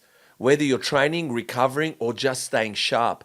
Alka Power helps keep your body in balance, hydrated. Find it in major supermarkets, health food stores, and selected petrol stations across Australia. Australia's #1 alkaline water. So important, alkaline water. I can't stress it enough. High in pH, ultra hydrating. Australia's #1 alkaline, comes in various sizes. And if you'd like to learn more, go to alkapower.com.au. Hey guys, Nutrition Warehouse, not your average supplement store. If you're serious about lifting, this is the place. With over 120 stores across Australia and New Zealand, and founded by former Mr. World Grant Mayo, Nutrition Warehouse is built for lifters who mean business. Shop in store or online at nutritionwarehouse.com.au. And while you're there, grab a cheeky 50% off at checkout. Use code MUSCLETALKS. That's Muscle Talks, either online or in store. You probably feel very alone with your thoughts, meaning what you think, and probably you could sit there and debate in a room and you're just thinking you're alone. But I'm with you on everything you said and what's happening today. I'm myself, when I walk in the gym today, like even last night I was at the gym and I was doing legs, and there was a kid there, doing whatever, abductors, whatever he was doing, and I needed to use it. And I just could see while I was doing leg raises, he's still there on his phone. I did 4 sets of leg raises, 4 sets. And he's still on his phone. And I go, and I didn't want to intimidate the kid. Like, I just didn't. So I just went over. I go, how many more, mate? He goes to me, 2. And I go to him like this, I'm working in with you, so hurry up. That's it. I just wasn't going to wait. So he did his set. I got him done. Like, he did his set. I got on. I got off. He got done his set. He got off. I said, beautiful. That's like, I didn't say anything more to him, but go and move on, bro. You're slowing us down here. Killing me. Yeah, I hate that. I know what you're saying. It's and I see these girls come in the gym and they're training real slow, real concentrated, real strict. Again, I look and I go, that's going to do absolutely nothing for her. Again, lifting weights. Yeah. Is a dying art form. Is a dying art form. When I say lifting weights, keep in mind what I'm referring to. Lifting weights to make the muscle grow. Second, why in the hell do a woman want to have big arms or a big chest, muscular chest, or muscular legs? Like, where'd that come from? That's like man. That's like a man. That's like me or man going to the gym saying, you know what? I want to get real soft boobs or butt cheeks. It's freaking weird. Like, what is all this? No one knows what they're doing anymore. Trust me on that. I see it all the time. But the thing is, I'll tell you also what I'm realizing. It's frustrating me a little bit, but like I said, I do feel a little bit alone in that area, and I don't mind. I like being a lone wolf. But you know yourself, John, wisdom comes with age. You can't get it at 20. You really don't get it at 30. I think wisdom is given to you at the age of 50. You don't ask for it. It just hands over to you. Because why? Because you can refer to younger generation, your son. You know what he's feeling at 20. You know what's happening at 16. You know what's happening with the girls at 24. You know what's happening with him at 30. You just know these things. You just know them. You don't mean to know them. You've lived them. So wisdom comes. What kills me is when a 22-year-old tells me they're a life coach. I'm thinking, like, have you gone bankrupt yet? Have you bought a property? Have you got on one knee? Have you watched birth in front of you? Have you lost friends? Have you had car accidents? Have you spent too much on something? For whatever it is, you've been lost over in Europe somewhere without a phone and got your way back. What life coach are you? It's nice. It's ridiculous. And that's what I think the social media is killing us and killing the industry, is because we've got people telling us how to grow big arms. And when you look at the picture, you go, and where are the arms? Where are the arms? That's it. My 3 tips. So quickly, your sons. Let me just bring this up. Yeah. So, ChatGPT came up with this. So if I get it wrong, blame ChatGPT. Don't blame me. AI, that is. So his sons, Equanimous, Saint John, wide receiver, NFL. Amon-Ra. Raw. Yeah. Pro Bowl wide receiver, Detroit Lions. Yeah. Osiris Saint. Stanford wide receiver. He raised his son with an ultra disciplined bodybuilding style routine, including, I don't know how you got away with this, 6 a.m. workouts as kids, reading multiple languages. Did you teach them to speak German and French? My wife's from Germany. Okay. Yeah. She only speaks German. She made them go to summer school every year in Germany. Yep. My wife enrolled them in a French school in America. So for the first 6 years of their schooling, they were only learning French. Then she moved to Paris and put them in school in Paris. Diet plans tailored to performance, daily writing and visualization drills. I raised them like I was training Olympians. John Brown. Yes. Only thing was wrong there, I would never, ever have my kids get up at 6 a.m. Okay, well, bloody AI makes up. No, that's important. That's important. It's important for people to understand. Kids, puppies, all living things that when they're young grow in their sleep. Gotcha. So if you wake them up early, you're stupid. That means your kid, we say in America, the early bird catches a worm. No, the early bird will be 5'5". That's what's going to happen to the early bird. Get them up early. I let my son sleep. John, where do you... Oh, my God, you are... Yeah, right? No, right. Listen, man, you're not only speaking my language, I want to learn your language. I want to be John Brown. Yeah. Yeah. So right now I'm in a little, I don't know if the word trouble, but I made some statements and now the media is like running with it, kind of upset, saying I made some racial remarks. I was on my son's podcast and they presented a question about what's the most common thing that people always ask. And they always want to know how I did it and all this stuff here.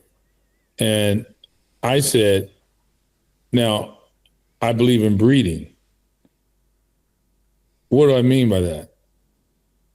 My wife, people think that I got married just because she was tall and strong. No, I got lucky. I fell in love with a beautiful girl. You understand? Yeah. So, and in German, they say, zwei Fliegen mit einer Klappe. What's that? Which means 2 birds with 1 stone. I just happened to fall in love with a beautiful girl that was strong. You understand? I believe in America, 75 or 73% of the athletes who play basketball are African American. 53%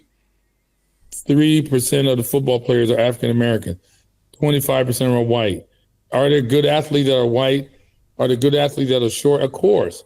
But I'm talking about in general, if you are a man or woman and you want to have athletes, you may want to think about what the man looks like, what the girl looks like. 100%. You ever take these things into consideration? Some of my friends, they only like blonde hair girls or brunettes or redhead.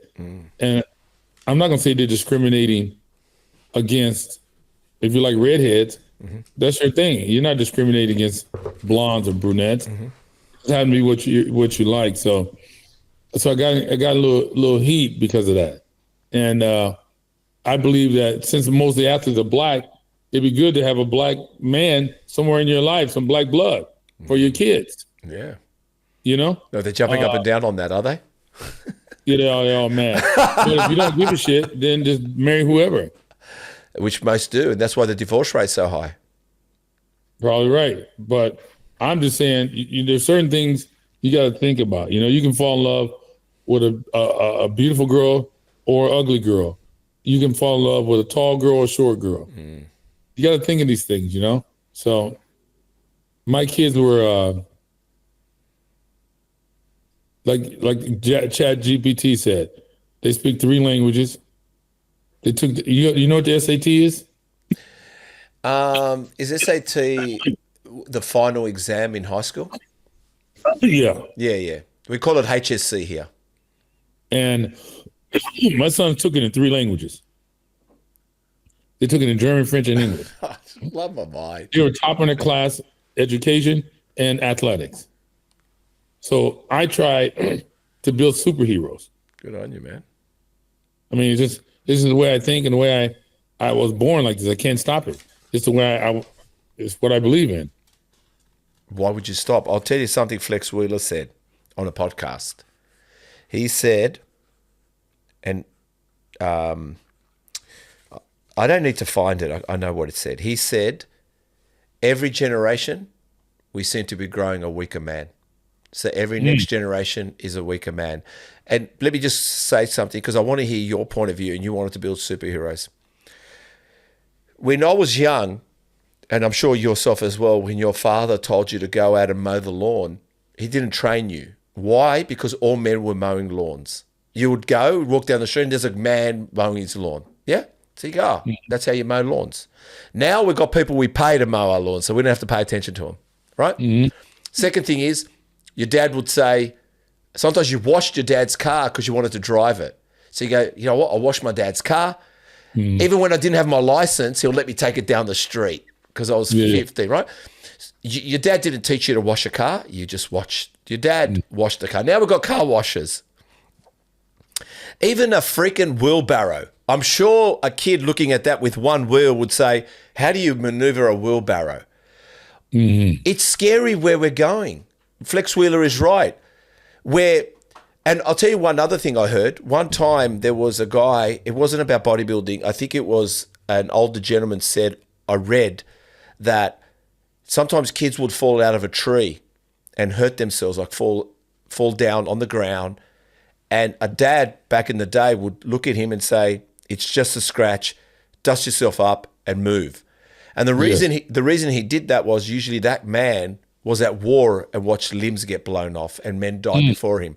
Where today, we're calling 000 just with a kid falling off the gutter. Do you, Flex Wheeler's belief is each generation is unfortunately becoming less and less of a man's weakness. Yes? I 100% believe that what he's saying is true. Yeah. Now, how do I say this?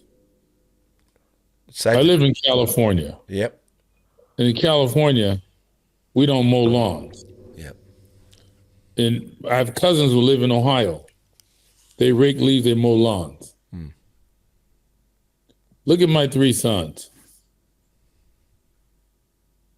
They grew up in that environment that you're discussing right now. But I wanted to make sure they weren't weak. Yeah. But because I was aware of the environment. Yeah. So when they were young, 5, 6, 7, I lived in Orange County, which is the suburbs, upper middle class. But every weekend, I would take them to Compton to work out and run, catch, play football with those kids. Good on you, man. Because that's a rough neighborhood. I said, boys, you may get in a fight. If you get in a fight, you all 3 better fight. So every Sunday, 7 a.m., we got in the car. We went there because I wanted to make sure of that. Now, I trained my sons to become NFL athletes.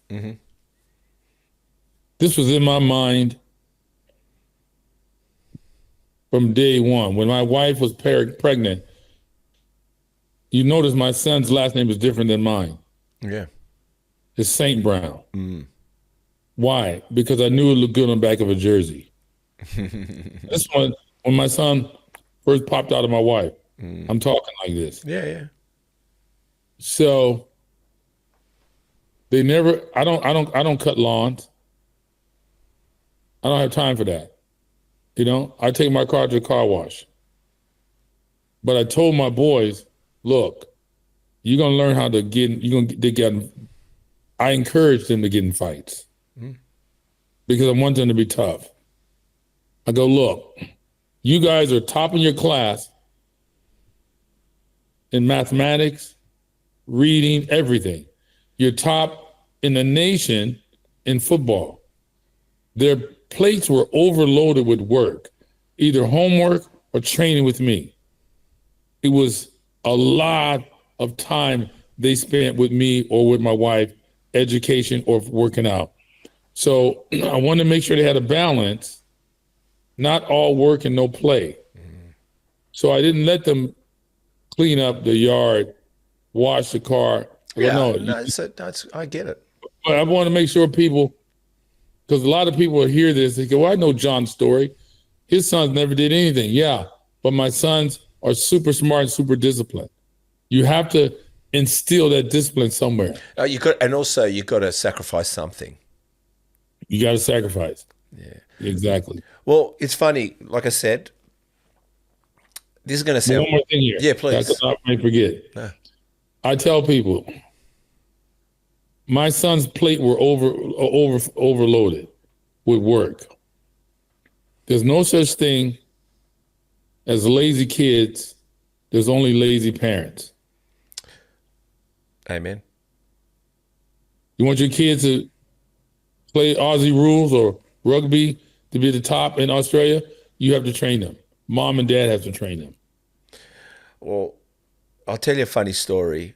I've shared this before. You might find it a bit weird, but maybe you can understand a little bit too. But like I said, unfortunately, when I say unfortunately, it's not I'm sad. I'm not sad. I'm divorced. And that was not part of my game plan, but it is what it is. And I'm okay with it.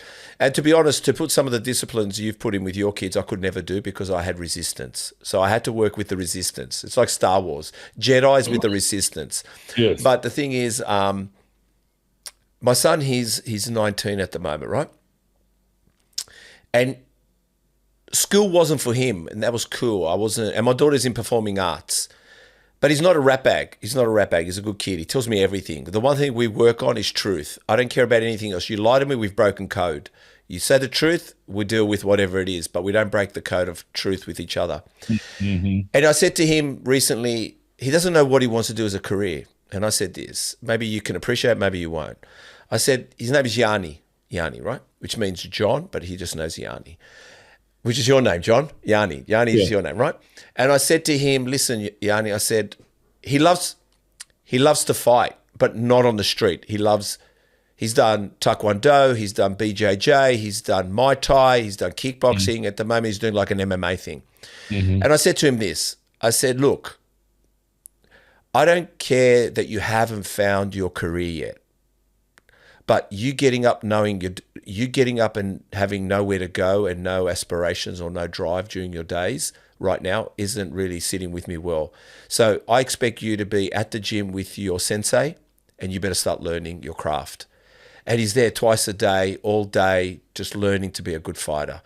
And that gives me some kind of reassurance that he's learning a discipline, he's learning a skill. Mm-hmm. And that's all I hear. When I ring him, I go, where are you? He goes, it was like literally 9 a.m. He just had finished yesterday. Then at 4 p.m., he's going back to the class again. And I said to him, you double the speed, you get there quicker. I said, you seem like you're putting in the work, you're putting in the work. So for me, I think as a parent or parents don't understand that sometimes if you can't find inroads into your kids, thinking because of, maybe, like I said, depends what your environment is, what your partner's like. You've got to start looking at what skill level they can do and learn right now. And like I said to you, my son doesn't know his career right now, but one thing I know is he's an exceptional fighter, a good kid. He's learning discipline. Mate, I'll tell you something. He sometimes wants to spar me, and I think to myself, I say, look, I even said to him once, he goes, you want to spar? I said, no. He goes, why? I said, because I'm scared. He goes, tell me the truth. I said, isn't scared enough? I said to him, okay, isn't that? Because I look at his eyes and I say to myself, if I do spar with him, I'm going to have to protect myself because I know this guy's good and I'm not. So I'm going to have to do something radical to to go against a 19-year-old, which is try to hit him in the jaw because he's good. He's going to he's going to get my legs. He's going to find me. I'm just looking at survival. So I said, how about and I said, how about we don't spar? How about we don't spar? Because if I'm going to fight, I'm fighting to survive. You're going to fight with skill. And that's not a fair fight between the two of us. But you know what, as well, John, even before I had kids, I told you about bodybuilding. Let me tell you something. My daughter, Ruby, her name's Ruby. She's 22. She's a performing artist. She sings, she dances, she acts. I know this is going to sound weird. People are probably going to say what they want to say. But did you know I lived with my wife prior to marrying her 5 years and never, hear me out, it's our podcast, pregnated her. I knew what I was doing because we're in charge. We're blokes. We're in charge here, right? These accidents don't happen. The guy fucked up. The guy fucked up. It's always the guy who fucks up, not the woman. So when I knew that I got married and I was in business and I wanted to have a child, did you know I planned 12 weeks out? I was eating clean, training hard. Oh, wow. Yeah. I knew what excuse the French, I knew what the fuck I was doing. I said, you know what, I'm not going to turn up and hand my seed over like I'm not ready. I'm going to clean myself up. Like I was in the gym, training, cardio was up, no alcohol, food was good. My wife didn't even know a thing. She probably doesn't even know today, my ex-wife, mate, just like you said as soon as they were born or before they were born, they were going to be NFL players. Yeah. You knew, no one's got that skill. No one thinks about the little things. Everyone's got this big picture in their head, but it's that little skill that makes you a stealth. It's that little skill that makes you go, I'm in charge here. It doesn't matter about them. I'm in charge. I got the game plan. Your sons haven't got a game plan yet. You've got the game plan. So I just think parents should be listening to this. And even I said to someone, I said to this girl on the podcast, she was talking about she hasn't got pregnant yet. And I said to her this. I said, stop talking to your husband about it. I said, you're making it thought. You're talking about it. You know what? Don't talk to him. Just jump on top of him and don't talk. Yes, Just jump on top of him and don't talk. Because you're putting pressure on him and you put pressure on yourself. Yes. Stop talking about it. It doesn't happen easy, but you're talking about it and you're going, oh my God, I'm ovulating. We've got to go do it now. Stop telling him you're ovulating. Just grab the motherfucker and go do something. It's just this world has become like everyone's talking too much. Everyone's communicating too much.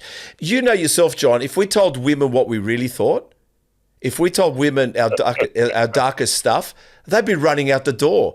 I did a little Steve Talks and I said, men and women can't communicate. Listen to me, let me finish. I said, we want to, as men, we want to communicate with them, but we can't. As much as we want to try, we can't. And I'll tell you, and I said, the only way a woman can get a guy to talk is handing him a wrench. Get under a bonnet, come to the gym, and he'll probably start talking by accident. But if you expect the guy to sit next to you on a couch and open up his mirror, not our nature. Yeah, it's not our nature. As much as they want us to do that, it's not our nature. You know? I agree. Yeah. Oh, well, let's go here. 3 times Mr. Universe, 1991, 1982, and 1984. Correct me again. 2 times Mr. World. Yes, and 2 times Mr. Universe. Yeah, 2 times Mr. Universe. Is it 2 times? Yes. And 3 times Mr. World. Yes. Okay, I should have paid attention more to Lee Priest's conversation with you, but to be honest, ChatGPT wrote it wrong, and so did, I think, Wikipedia. But having said that, predominantly Naba, tell us about your competing journey. I read that you, obviously now I know why you didn't compete at the IFBB. Now I know why, and obviously. I competed in 1985. In IFBB? In the Mr. Olympia. Wow, really? And tell me about that. Yeah. So I was going around Europe for many years and I was kind of getting tired of it. And I wanted to come home and compete against Lee Haney and all these guys. Yeah. So I had to write a letter to Ben Weider saying I was apologizing for leaving the IFBB, which is stupid because I never was in it. Yeah. So I never really left. I never was a member. Long story short, I went to the Grand Prix in Canada. So I trained. They accepted me. I got an invitation to compete. All of a sudden, 1 month before the show, they said I can't compete. I go, what? But at the same time, keep in mind, when I joined the IFBB, I was not allowed to go do those shows in Europe anymore because it was related to the other organization. So I was living off my savings, and they were dwindling down. Then they say I can't compete. I'm like, oh man, these guys. So I stopped training as much as I did, and my condition was not the same. 2 weeks before the show, or a week before, they said I can do it. So I had to go, even though I wasn't in good shape. Yeah. I had to go just to get in. Yeah. That was interesting because back then, I want the audience to understand there was no CDs. All they had was cassette tapes. Yeah. So to give your cassette tape to the maestro, he'll play your music when it's your turn to perform. I was very disappointed because I wasn't in my best of shape. So I gave my cassette to the maestro, music guy. And then about 20 minutes later, a gentleman came backstage. He was an official in the IFBB, didn't know who he was. He goes, John Brown, I want to introduce myself. Heard a lot about your posing and read a lot of things about your posing. Hope you can live up to everything I read. I go, well, what kind of statement is that? That's weird. In any case, it pissed me off. I was the kind of guy, I traveled with more than one cassette tape. And I had them categorized. The one I gave them originally was just a generic one because I wasn't feeling, But when he said that, it pissed me off. So I went and took the tape back, said, hey, play this tape, because this tape is a tape that's going to tear the house down. Because my routine to this tape, they've never seen before, and they're going to love it. Yep. So to have that kind of confidence, so I said to the guy, listen, there's instructions. Hit play and never turn it off until I leave the stage the third time, because I'm gonna get an encore. And I had my music take like this. First song would come on, then it would end. I acknowledge the crowd, thank you, and they're clapping. And I'm walking off, but as I'm walking stage left, I'm counting my paces. If I'm right, by the time I hit the 10th pace, or no, maybe around 5 or 6, they're gonna start standing up screaming more. Instead of, because what happens if you don't mix your tape like that, I would mix it and it goes silent for 10 seconds. But the 11th second, another song would come on. And then I would go back on stage, do it again. And I would go off and count my steps again. If I got another song would come on. So I had it taped like that. And the guy goes, what? I said, don't worry. I'm going to get a standing ovation and an encore. I'm not in good shape, but I know how to do it. When I did that, sure enough, it happened like clockwork. It was beautiful. I wish I had that on tape. As I walk off, 1001, 1002, 1003, I'm counting, and they're screaming, more. Boom, the song came on. Next song came on. I went back on stage, did my little dancing routine. They went nuts. And the guys from the IFBB, Joe Weeder, Ben Weeder, all there, came backstage apologizing to me, saying, okay, next competitions, you don't have to worry about nothing. Everything's paid for. But to be able to I mean, what if I didn't get an encore? That would look weird. How did John? Have you mastered the art of manifesting visualization? Have you mastered it? John, I think you've mastered. I think you have something. No, what I did was when I was 19, I met a guy who wanted to sponsor me. He had some restaurants. He said he would only do it if I took this class, and the name of the class was EST, Warner Earhart Seminar Training. Mm-hmm. What is that? He said, well, you'll see, you just have to do it. So I did it, and what it was, you may have heard of it. In the early 80s, they had these seminars where they let 300 people in. It was like $2,000 a person, and it's a weekend. You stayed in that room, and that guy would talk to you, talk to the whole group, tell them how shitty they were, how full of shit they were, and just broke down everything in life. But when you got out of there, you understood everything. Do they have that in Australia? Yeah, I mean, they're called motivational conferences and seminars. But this is a different kind of. No, we never had EST. I don't. This was heavy. We never. This had is the heaviest. No. The most amazing thing I've done in my life. No. Most of the stuff here, we shove popcorn up people's asses and make it. No. They can do anything. This is different. So there was a test, real quick. He brought 10 people on the stage, and he would talk about how fat they were, you a pig, and just all kind of shit. Wow. Listen to this guy. All of a sudden, he was just staring at this lady. Didn't touch her, just stared at her. And she fucking hit the ground like a rock, passed out. And I go, was that a show? You know, I have stuff in church like that. Yeah, of course. What the hell's going on here?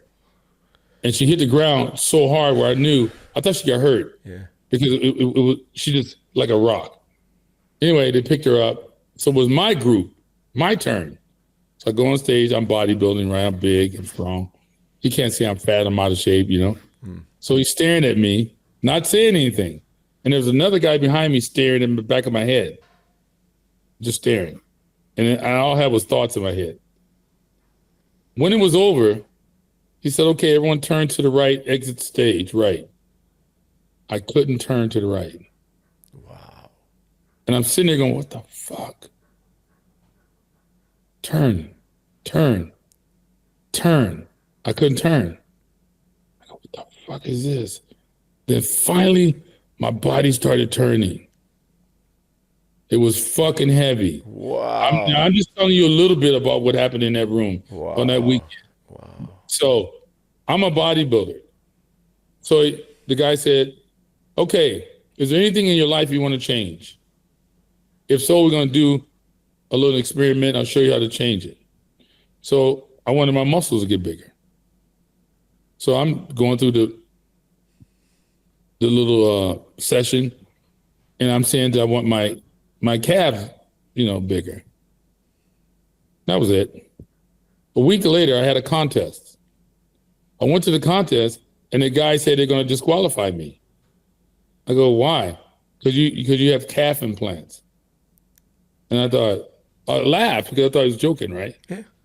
But when I got the pictures from the contest, I go, oh shit, they do look weird. So I had measurements. I have a journal. I have all my measurements, everything I ate, how I trained, everything. So I went back to my journal, and my calves grew an inch, and then that weekend. Wow. That weekend, my calves grew an inch. I'm positive because I had all the measurements. Wow. So that class really affected me.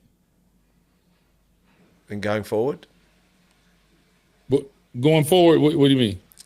Is that where it all comes from that moment on? Well, I was like that by birth, but that just took it to another level.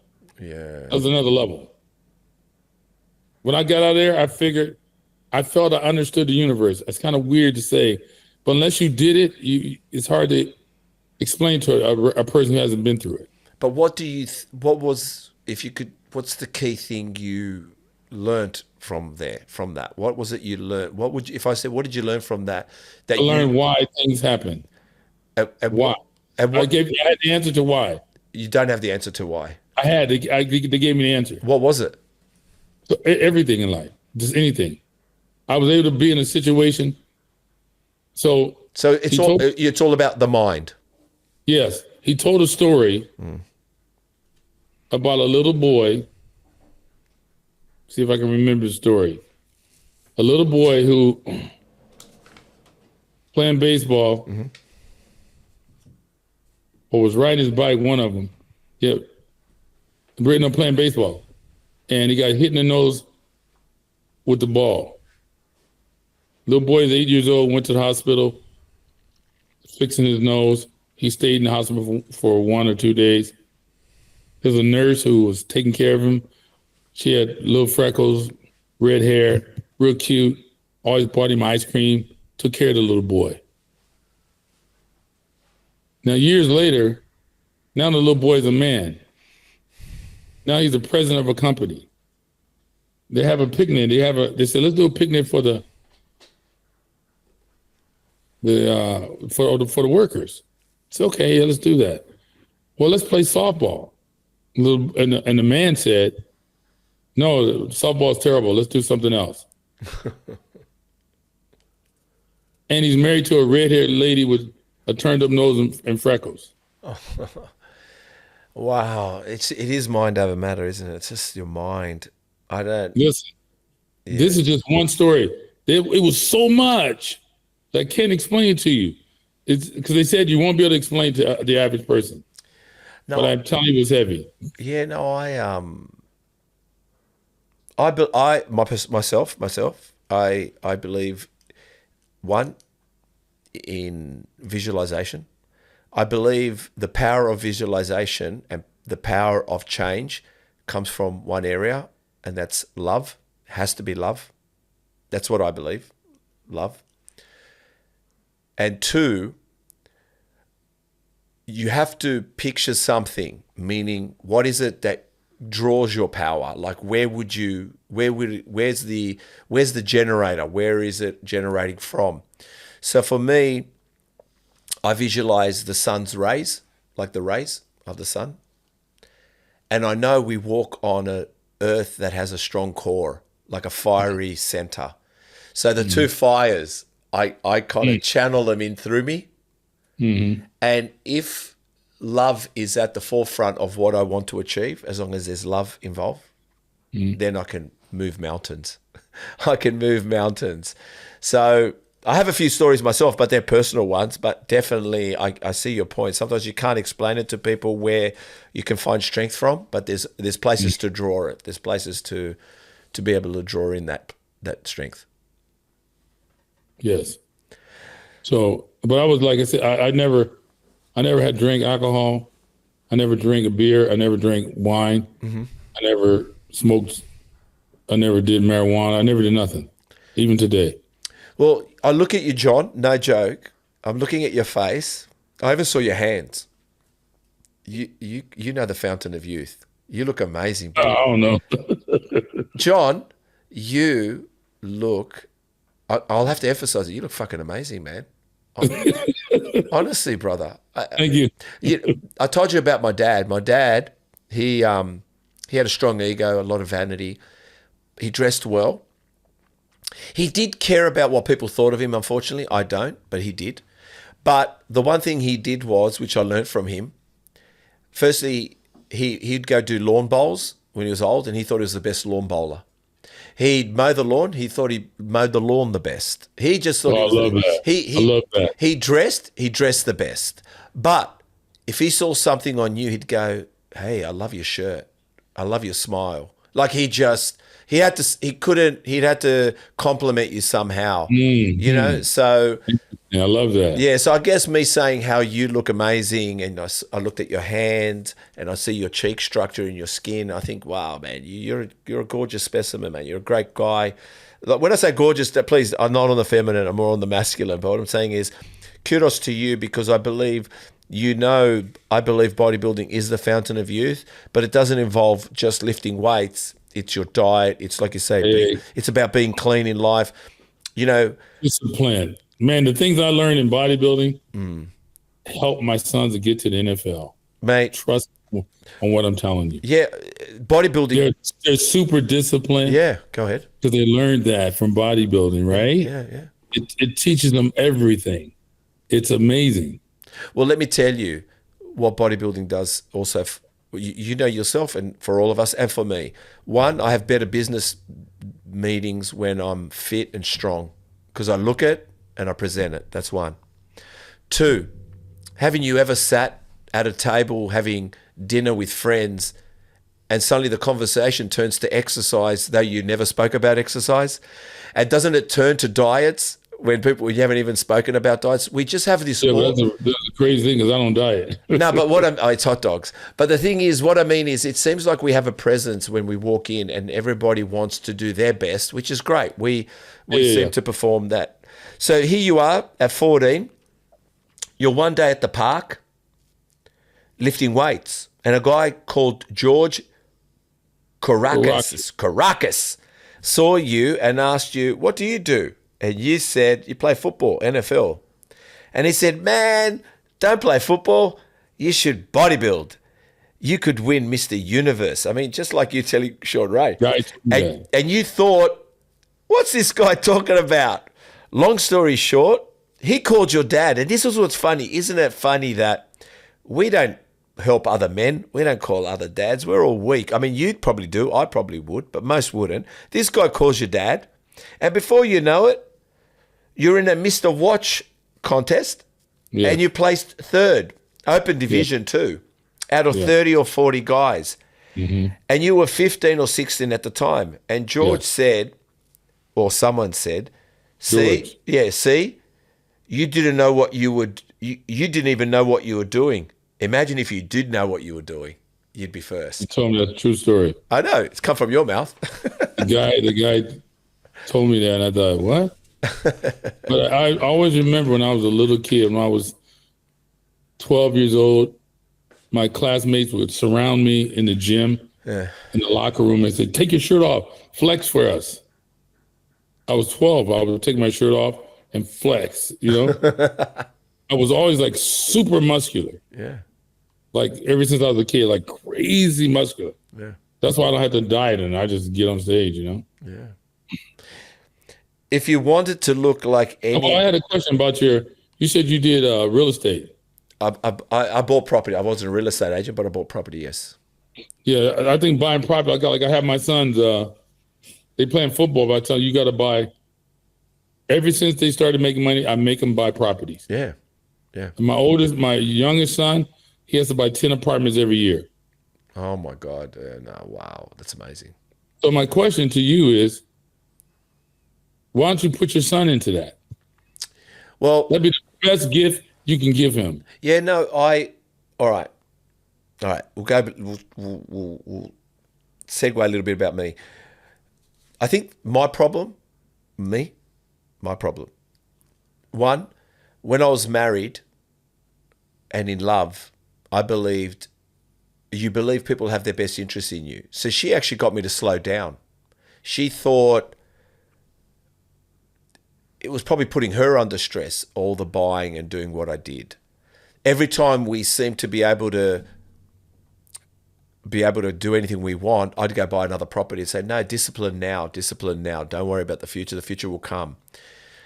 And in the end, I believed her. I believed that she thought of my best interest, that I was working too hard, pushing too hard, to the point, John, I'll just share something personal, to the point where I was in business. I had a juice bar, a juice and salad and protein bar in the city, doing quite well.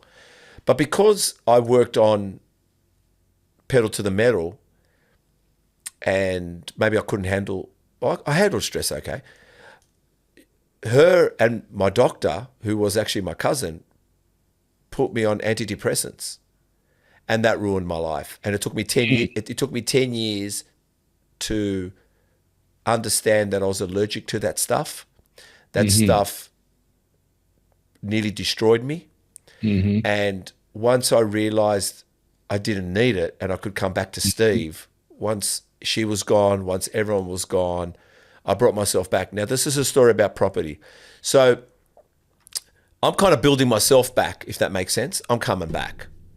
And I know, like you said, my son's 19. I'll get him in. But right now, trust me, I'm mothership hovering around him. I'm just getting him to get his skills up, get his discipline in. I'm coaching him quietly. I say things to him. I talk to him. Like we were talking about fighting yesterday. He's going to go in the ring shortly. And I said to him, I just don't want you to go in the ring and blow yourself out. Please get some fitness in. And no, not every move is to knock somebody out. You got to keep getting this guy tired to be able to get, and I've never fought. So we're talking about that. So I'll tell you something about property, and everyone should listen here carefully. And why you've got your sons involved, and you know this. All right, I'll tell you something about property and why property is so good. Let's say now you're earning $2,000 a week in rent. Let's say you're earning $2,000 a week in rent, or $3,000, and you've got $1 million portfolio. You've got $1 million portfolio, and you're earning $3,000 a week in rent. Let's say that. Guess what? When the property market crashes and your $1 million assets are worth zero, guess what you're earning a week? $3,000. That's the beautiful thing about property. Don't worry about what it's worth. Worry about the rental return, because even if it's zero, they're still got to pay $3,000 a week. That's why I make my sons. I did a lot of things. I did business. I was pretty successful. That's relative, but I was somewhat successful in business. Yeah. But I told my sons, I go, look, I'm older than you. And trust me, when you hit a certain age, when you're in the 50s or 60s, you're going to run out of runway. Yeah. And what's going to help you is the property. 100%. Buy it and never sell. Never, ever sell. It's a kiss of death. Mike, I had the kiss of death. I sold a lot, and I'm going build back. But you mentioned the runway. No, my runway's great. I'm going to be like you, man. I'm going to keep going. I'm not going to stop. I'm going to sign checks when they're throwing the last piece of stone on me. I'm going to sign it. I'm going to put my kids in debt. I'm going to sign a check. I'm going to sign a check for them. Yeah, I love that. I'm going to sign a check. No way. I'll be signing checks. If you wanted to look like any bodybuilder, it would be Sergio Dubray. Why is that still Sergio Dubray? Even when we look at him decades later, he seems to have this amazing physique. He had a good physique. Well, how do I say this? He had a good physique, and he had a way of presenting it. Yeah. He was able to hide his weak points by twisting his body at a certain angle. Yeah. He knew exactly where the camera should be to hide his weak spots. Wow. You understand? Yeah. But yeah, he had he in his pictures, if he doesn't hide his weak spots and just stand, it doesn't look as good. Yeah. So standing, like my best pose was just standing straight, because my waist was almost 29 inches, and I was 235 pounds. Yeah. 6'2". So my best pose is standing straight at you, and just let you look. Yeah. And so that's why I like Serge, because it looked like someone took steaks and cut the steaks and just pasted it on his body. That's how much his muscle mass was hanging. Wow. It was unbelievable. Yeah. So I guess people would be asking, we know that your diet, there was no diet, but can we just know maybe a little bit, what was your training routine like, and what was your split? Or was it? Monday, Wednesdays, and Fridays, chest, shoulders, and arms. Yep. Tuesday, Thursday, and Saturday, legs and back. No. Monday, Wednesday, and Fridays, legs and back. Tuesday, Thursday, Saturday, chest, shoulders, and arms. I would do 20 to 30 sets each muscle group. And you didn't look like you had a split. You didn't take days off. What? Didn't what? You didn't take days off. Yeah, only Sunday. Only Sunday. Sorry, Sunday, yeah. Only Sunday. Every other day I trained. 3 times a week, I hit each muscle group. What happened to that 3 times? What happened to that hitting the body 3 times a week? They never knew about it. They thought I was overtraining. See, because the way I was training, I was able to eat what I want. Yeah. But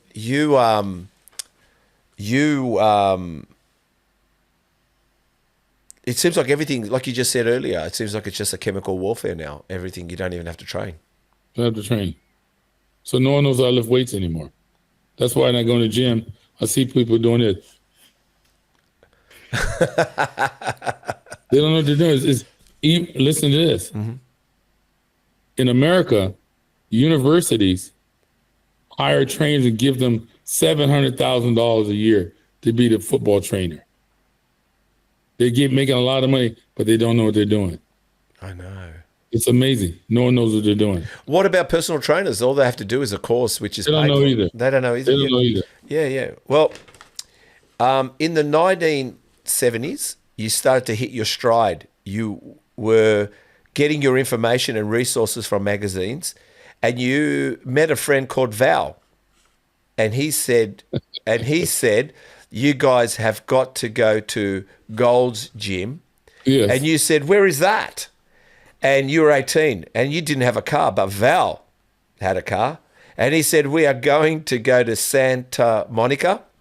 Yes. And you never forget walking into Gold's Gym, and there you saw the greats. You saw obviously Arnold there and Bill Grant. And you said that Bill Grant was doing an arm preacher curl, single arm, one arm preacher curl, and lifting 90 pounds. Yes. Never seen anything like this. I mean, think about it. Realizing you weren't, and then you were realizing you ain't training as hard as these guys, weren't as strong, and everything changed from there. Yeah, so it was mind blowing. I looked at him. I go, wait, what? 90 pounds?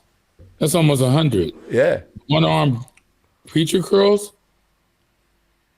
It blew my mind. I go, what the hell? Yeah. Then I met Robbie Robinson, and he goes, I'm sitting on his couch. First time I ever met him. Mm-hmm. He goes, JB, you don't train hard enough. I said, okay, Mr. Robinson, because what else I'm going to say, all right? Meet me tomorrow morning in the gym. So I lived like hour and 20 minutes away from the gym. Wow. I drove early in the morning to meet him at Gold's Gym. Let me tell you something. He tried to bury me, you know? Yeah. And he was trying to bury me, put me in the ground. But I learned how to train hard with no rest between sets. Yeah. The rest between sets kills you. You don't want to rest if you can. So I took his training system, no rest, but he was lifting lighter weights. So I just said, I'm going to do the same thing with heavier weights. But he tried to bury me. But one thing he didn't know, you can't bury what comes from the dirt.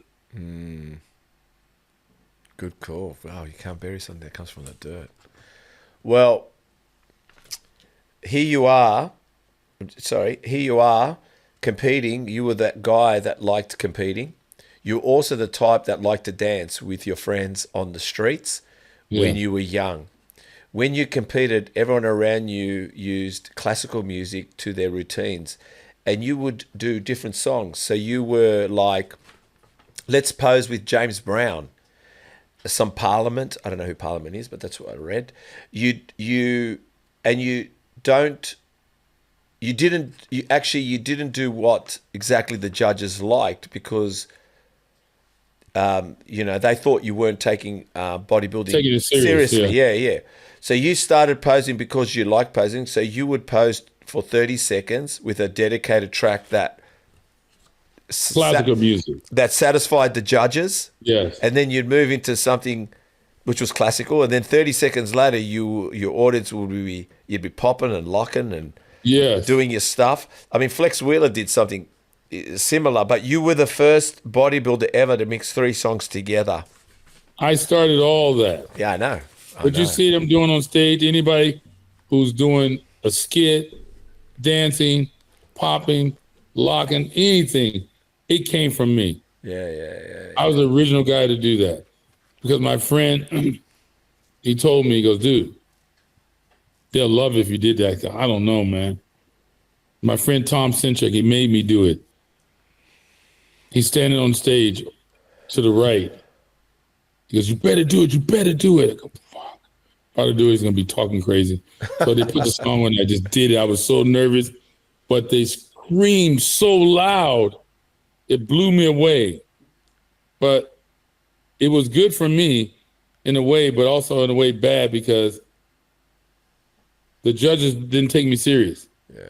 They thought I was joking around. Yeah. But no, I figured out that the audience liked that. And that's how I made all that money because I was able to do that. But see, this is I was the originator. Yeah, but this is the thing. No one wants to entertain the audience and no one realizes, I mean, what is this podcast? It's entertainment. What is bodybuilding? It's entertainment. If you don't understand when cameras, lights, and stage, it's a theater. And if you're not going to turn it into a paying audience to come and watch something, forget it.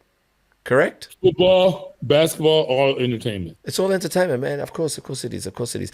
What do you think of posing today? I've been to a couple of shows. It was just weird. I don't even know. I don't even know if they get to pick their own music. Maybe they do. But it was weird. I don't know. It was weird. They do pick their own music. They do, man. It was weird. Yeah? Even how do I say? When I held my hand, my fingers like this, yep. They all have to be in order. You can't have your hand like this, then this finger like that. Yeah. Everything must be in order. Mm-hmm. Your foot, your knees, the way you angle your knees, everything must be perfect. Yeah. So when I see guys pose, I go, what are you doing? Your finger is off. Everything looks good, but your finger is off. It could be like this, but it has to be like that. Yeah. That's straight. Yeah. This is not straight. This is weird. Yeah. So to the last minute thing, I made sure with me and the guys I trained that they were perfect in every way. Oh, I love that. Well, let's just a little bit. What did you? Oh, we did speak about Sean, and obviously you tried to break him. He kept coming back, and you saw him. Obviously, you knew he had the potential to be something great, to be Team USA, and to become an Olympian and get on stage and get so close. But what I wanted to ask you is tell us about the story, because we shared it with Sean about going to a Prince concert with Sean last minute, ticketless, and then you gave everyone the belief that we are attending. They don't know who we are. We are going to rock up and we're going to go watch a Prince concert. So you came up with the idea to go to the doorman, but even though every bodybuilder looks like a doorman, you walk up to the doorman telling them that Michael Jackson's going to turn up and you're security for Michael Jackson, and here you get front row tickets. Tell us that story. So we had nothing to do. Prince was in town. Let's go see Prince. We don't have tickets. We don't need tickets. We'll figure out a way to get in. What do you mean? Don't worry about it. We'll figure it out. Yeah. So I'm just going out to seat in my pants. Yeah. We get there, we get out. Like four of us. We're all bodybuilders. We go up to some door, knock on the door. The guy goes, yeah, can I help you? I said, yeah, we're here with Michael Jackson's bodyguards, and we were told to come in this entrance. Did anyone call you? He goes, no one told it. All right, well, what do we do? I don't know. Come on inside. So we're inside. And Sean's looking at me like, what the hell, John? I go, don't worry. It's me, Sean, Bill, and Donnie Wiggins. I said, don't worry. So he walked us. Next thing I know, we're backstage. Yeah. Oh, shit. He goes, okay, he's on the radio. Well, we have these guys here. Apparently, they're bodyguards for Michael Jackson. Has Michael Jackson showed up yet? Not yet. Okay. And the guy's looking at me like, are you sure? I go, hey, man, that's what they told us. We just do what we're told. He says, wait here. He goes into this double door. Sean's like, John, what are you going to do if Michael Jackson walks through the door and says, those are not my bodyguards? I go, I don't know, but I'll figure it out if it happens. Oh, I love So we're there. Yep. We're sitting there, and all of a sudden, the guy comes back. Well, apparently he hasn't arrived yet, and I don't know what to do. I said, well, what do you think we should do? We don't want to get in trouble. We don't want to get you in trouble. Yeah, that's right. Come with me. So he put us in front of the stage. So stay right here. For right now, we'll contact you when they arrive. But for right now, you guys just stay here and kind of help out. Okay, good. So we're in the front row standing. All our friends are yelling at us. Sean, get me up there. Sean, help us out. Oh my God. Shh. It was crazy as hell. And so the concert went on, and we looked at it, and we were in the front, right in front of the stage, and we went home. Oh, I love it. Move your camera a little bit so I see more of your face. I'm losing you. You're kind of, just move the screen. Yeah. Oh, Chris is telling me this. But do you know Sean Ray's story with Toni Braxton? So Toni Braxton is a singer. She's the one that, Toni Braxton. So he was at a concert. Sean Ray was at a concert, and he was down at the back. So he paid his ticket, but he was down the back. And he said to his mate, you know what? We're going to go backstage and meet Toni Braxton. I think it's because of you. You obviously gave him this confidence. He goes, we're going to go backstage and meet Toni Braxton. His mate goes, what? How are we going to do that? He goes, come with me. And because Sean was built, he goes, I'm from Flex Magazine doing a report on artists and their training routines, and we've been told that Tony's featured in a magazine. We want her to feature in our magazine. And he told me about that. Yeah, and they go, oh, wait here. Before you know it, they're not only backstage, they're outside her green room. So they go inside, and before you know it, they've actually gone inside the green room, and there's Toni Braxton sitting with Sean Ray. And all the girls are touching Sean's muscles, and they go, "Oh my God, you're gorgeous!" And so I thought, typical John Brown protege. You got that from me. He got that from you, man. I ruined you. Oh my God! Well, mate, he talks the talk. You talk the talk. You too. He's definitely your protege.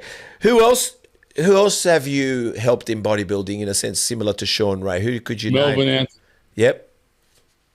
Yeah, Vince Taylor, Melvin Anthony. Yeah, and I trained one girl, Cynthia Hill. She was in a figure contest. She won Miss USA. Almost all the people I touched became world champions. Wow. Almost every one of them. Yeah. I'm just going through my notes because I don't want to double up on a lot of things. How do you feel when I read? Because I've read, like I said, I've read Wikipedia, I've read ChatGPT, and it says legacy of bodybuilding. How does that make you feel? That you that's the word it uses. That's what the words they use. That's a compliment. Yeah, feels good. You know, I mean, it's something for my kids, grandkids to come to be, to be able to look at their grandfather and my kids, be able to Google, this is my dad, and that's why I did it all. Yeah. I'm an artist. I majored in art at the university. Yeah. Painting. So I'm not really a bodybuilder. I'm really an artist. My gift from God is I can draw and paint. Yeah. So that's what I am. And I did bodybuilding, but I'm really an artist, Well, this says it. As a young artist, you drew, and some of the things you drew were superheroes. And so you thought doing bodybuilding would make you the closest you could be to becoming a superhero. Yes. You're actually a gifted footballer, NFL, but you weren't a great team player. And playing No. I had a terrible coach, terrible school. Yeah, that's what I mean. Like mom and dad didn't help me. Yeah. Never, you got to guide your kids. No one was guiding me. So it wasn't so much you weren't a team player. Maybe I should say it like this. The team you were in didn't want to reach the pinnacle you wanted to reach as the team player. Yeah, they were terrible. It's terrible. I don't like team sports. Yeah. So you decided, well, if I bodybuild, it's all you. You come first. It's all up to you. Exactly. What are you doing now, John? What are you doing with yourself now? Well, I'm not sure. I think I'm retired. My son told me I'm selling protein, right? Yeah, you think you're retired. And I play golf a lot. Yeah. And my son goes, just sit down and enjoy retirement, because my son is like super rich. Yeah. Yeah. And he goes, I'm paying off all your properties. What do you have to do now? You have nothing to do. Just enjoy life. enjoyment. I don't like sitting around doing nothing. No. That's not enjoyment to me. That's I got to be active. Yeah. I have to do something. Yeah. I can't do nothing. What is that in life? Oh, But go on. So he wants me to just, I don't know what he wants me to do, just do nothing. But the thing is, I tell people, I mean, I don't have a 9 to 5 job, but I'm happy to work at 10 o'clock at night on something or be working out something. Yes. I don't have a bedtime. I don't have a wake up time. I don't like sleeping. I don't like sleeping in. And at the same time, you know what I've realized? Tell me if I'm wrong. All of these people, like I do have a vision board at home. I do have things written down. But I remember once seeing a psychologist, because I told you I went through a bit of a dark time, and she said to me this, because she said, oh, you do this, you do that, you do this, you do that. She goes, really good on you, Steve. I mean, how does that make you feel? I said, well, it makes me feel structured. It makes me feel like I'm motivated. It makes me feel like I'm going in the right direction. She goes, great. She goes, so if you didn't do it tomorrow, are you going in the wrong direction? I said, no. She goes, as long as you've built a strong foundation, it's okay to veer at times, but make sure you come back. And so some mornings I get up, no joke, John, I get up, because sometimes I used to hit the bag or go for a walk. Sometimes I get up, no joke, sit in my robe, I make myself a black coffee, and I sit with my dogs. And I said, this is life. Sometimes you just got to slow it down. Sometimes, yeah. Yeah, I do the same thing. Yeah, I love it. I love it. I just look at TV or staying home, stay in bed for long. Sometimes I stay in the bed till 1 o'clock. Wow, I can't do that. I can't do that, but like some people can. I hope I get to meet you in person one day, John. I think we'd get on really well. I think we'd have a blast. I think, drinking, having coffee, but I hope so. I haven't been to America. I want to come one time, and if I do, I hope to meet you in person. Me and Sean, we go out and get something to eat. Yeah, we'll go have some hot dogs. You're fun, yeah. Go some hot dogs. Well, John, we're at the end of the podcast. We go over the body now. So we're going to go over the body. And basically, I'm going to give you a body part. I just want one exercise, sets and reps. That's all it is. It's very simple. One exercise. So I'll go through the body. So we'll start with traps. Upright rows. Yeah, that's an oldie but a goodie. Sets, reps. 5 sets. 15 seconds rest between each set. 7 to 8 reps. Okay. We're going to go... But you got a superset. Superset. You can't just do it by itself. Okay. Well, I never do nothing without supersetting. Okay, so we say we could superset a lot of these things, right? Yeah. I would superset that with military press behind the neck. Oh, nice.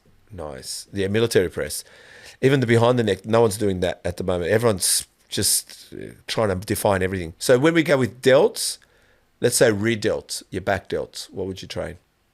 I would do seated, bent over fly. I knew you were going to say that. Go ahead. Yeah.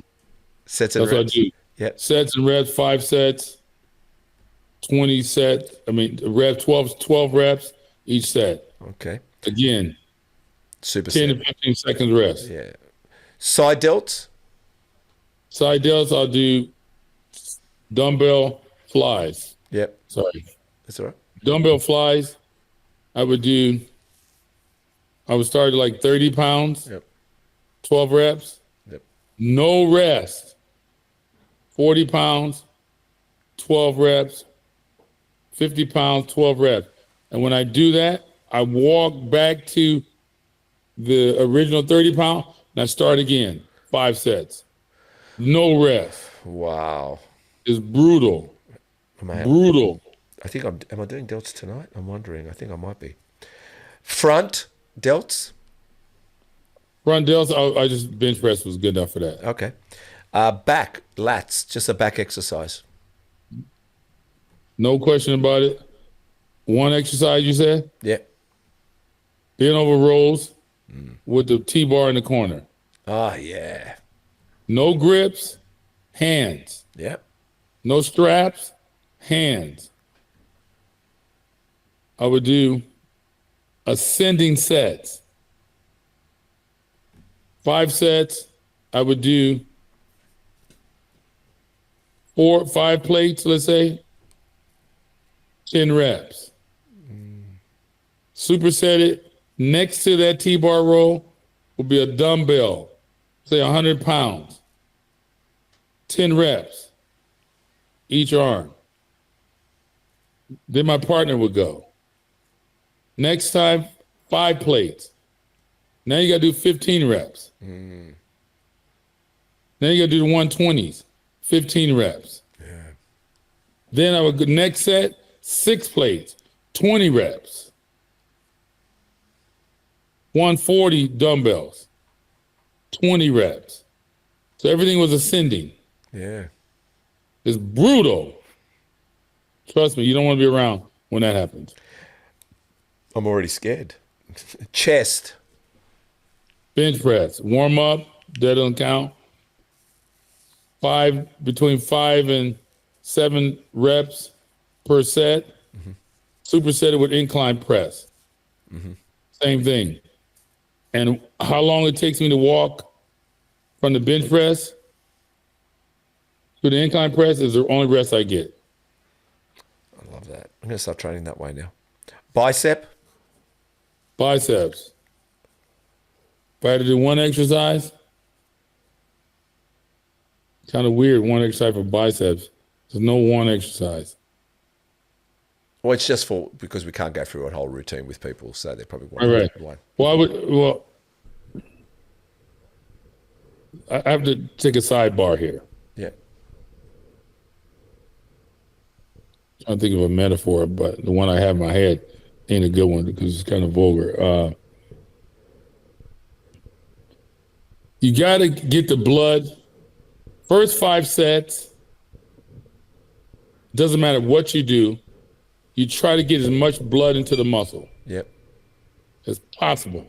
First 5 sets. You can't start building until the muscle's fatigued. If you run a marathon, you have to hit the wall before you can get better. Yeah.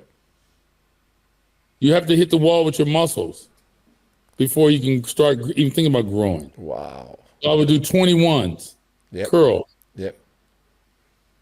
Boom. If I train with a guy, he's standing in front of me. Yeah. Same weight. And I pass it to him. That weight never hits the ground. Yeah. Trust me, your freaking biceps are pumped.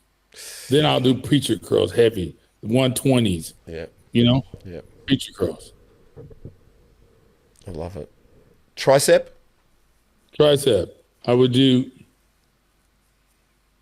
push downs with the machine to failure, 5 sets. Then I would superset that with skull crushers.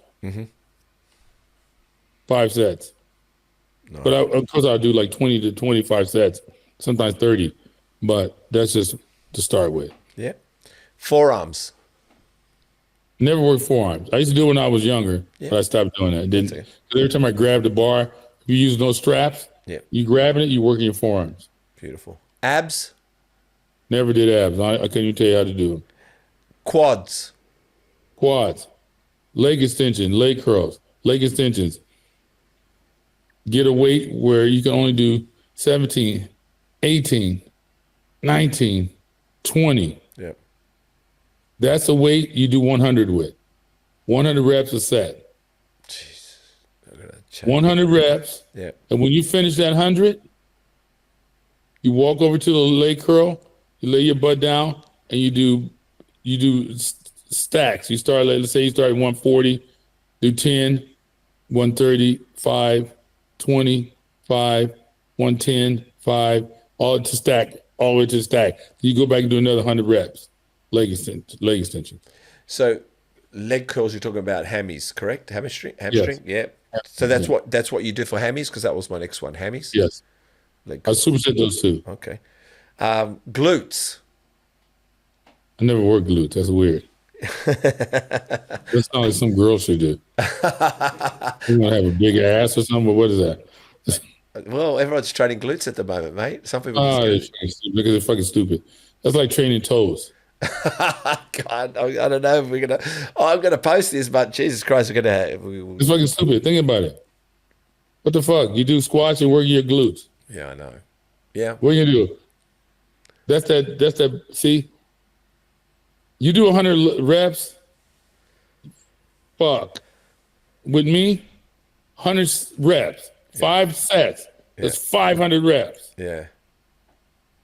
You ain't resting, and guess what else? I'm fucking counting. You don't start until I get there, because you're gonna do 100. Because I'm gonna count each one. Wow. You ain't doing 99. And then you do leg curls. You won't be able to walk from here to there to do squats. Now you got to do squats. And if you fuck around, I'll pull all the racks. I'll pull all the safety racks out and make everybody get back. And now you're standing by yourself. There's no one to help you. Mommy can't help you. Daddy, nobody. You won't be, after that, you ain't thinking about doing no glutes. You're going to say, oh, my glutes are good. Oh, I love it. I love it. Calves. Standing calf raise supersetted with seated calves. How many? I would do to failure, like whatever. If I can do 10, 15, but sometimes it start getting hard. You only do 7, that's okay. Or go to an ETS course. Huh? Or go to an EST course. Oh, yeah. All right, a little technical one. Tibialis, that's the front of the calf. I mean, I just thought I'd throw that in. What I do on that is I do my calves. Yep. Let's say I do seated. And as I finish, I sit there and I pull my feet up, Yep. you know? Yep. My ankle to hit that muscle. Nice. Well, it sounds like you're retired, but maybe see, where can they find you, John? Or don't find me. Where can they find you, John? They can find me at Cane Protein. If they want to, the best way to hit me is, I have like a little podcast too, called John Brown Black Coffee. Yeah, you do. On YouTube. Yeah. So you go on there and hear my philosophy on how I did what I did with my sons, what I think about how you should eat, how you should train, who you should marry, all this stuff. If you want to have athletes. If you don't want to have athletes, don't listen to me. Okay? I have a certain philosophy, like my sons when they're young, they're allowed to do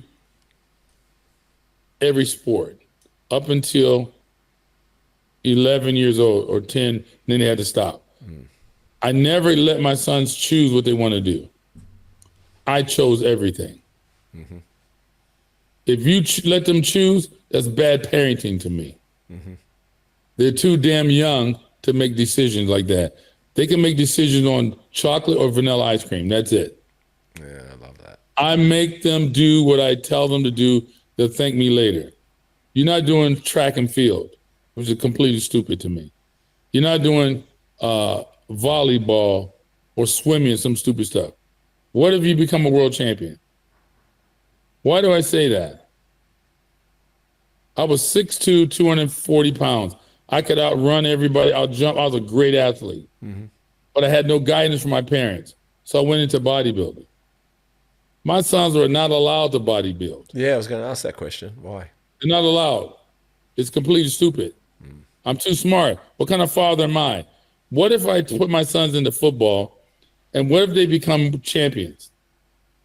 There's gold at the end of the rainbow. My son just got a $120 million contract because of my choices. Yeah. I don't give a shit about what he likes. You don't think about, when you have a child, you tell your child what you're going to do, what they're going to do. If I had a daughter, she'd be playing tennis. Yeah.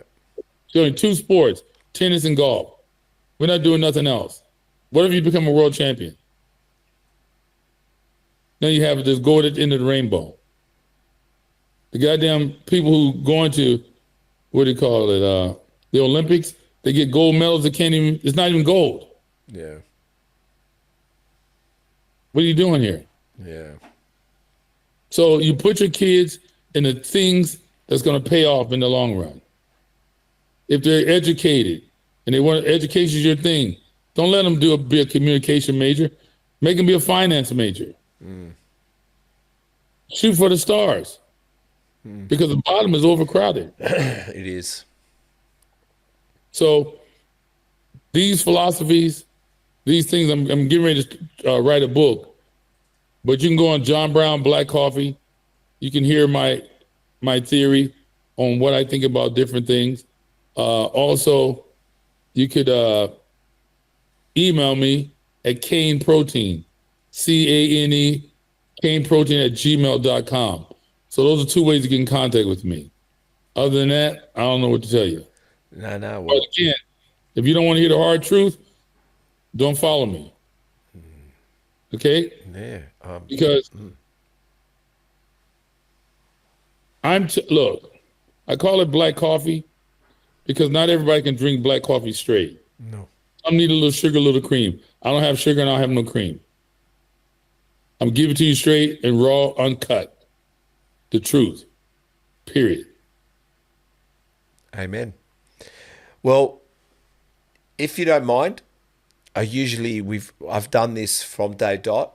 We usually give out like a mental health tip. It seems like we're in this world today that everyone needs a little bit of a tip on their own mental health. What would be, if someone asked you, John, what's your best mental health tip? What would that be?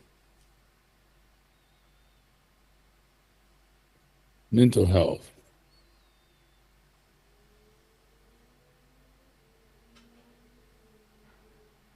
Good question.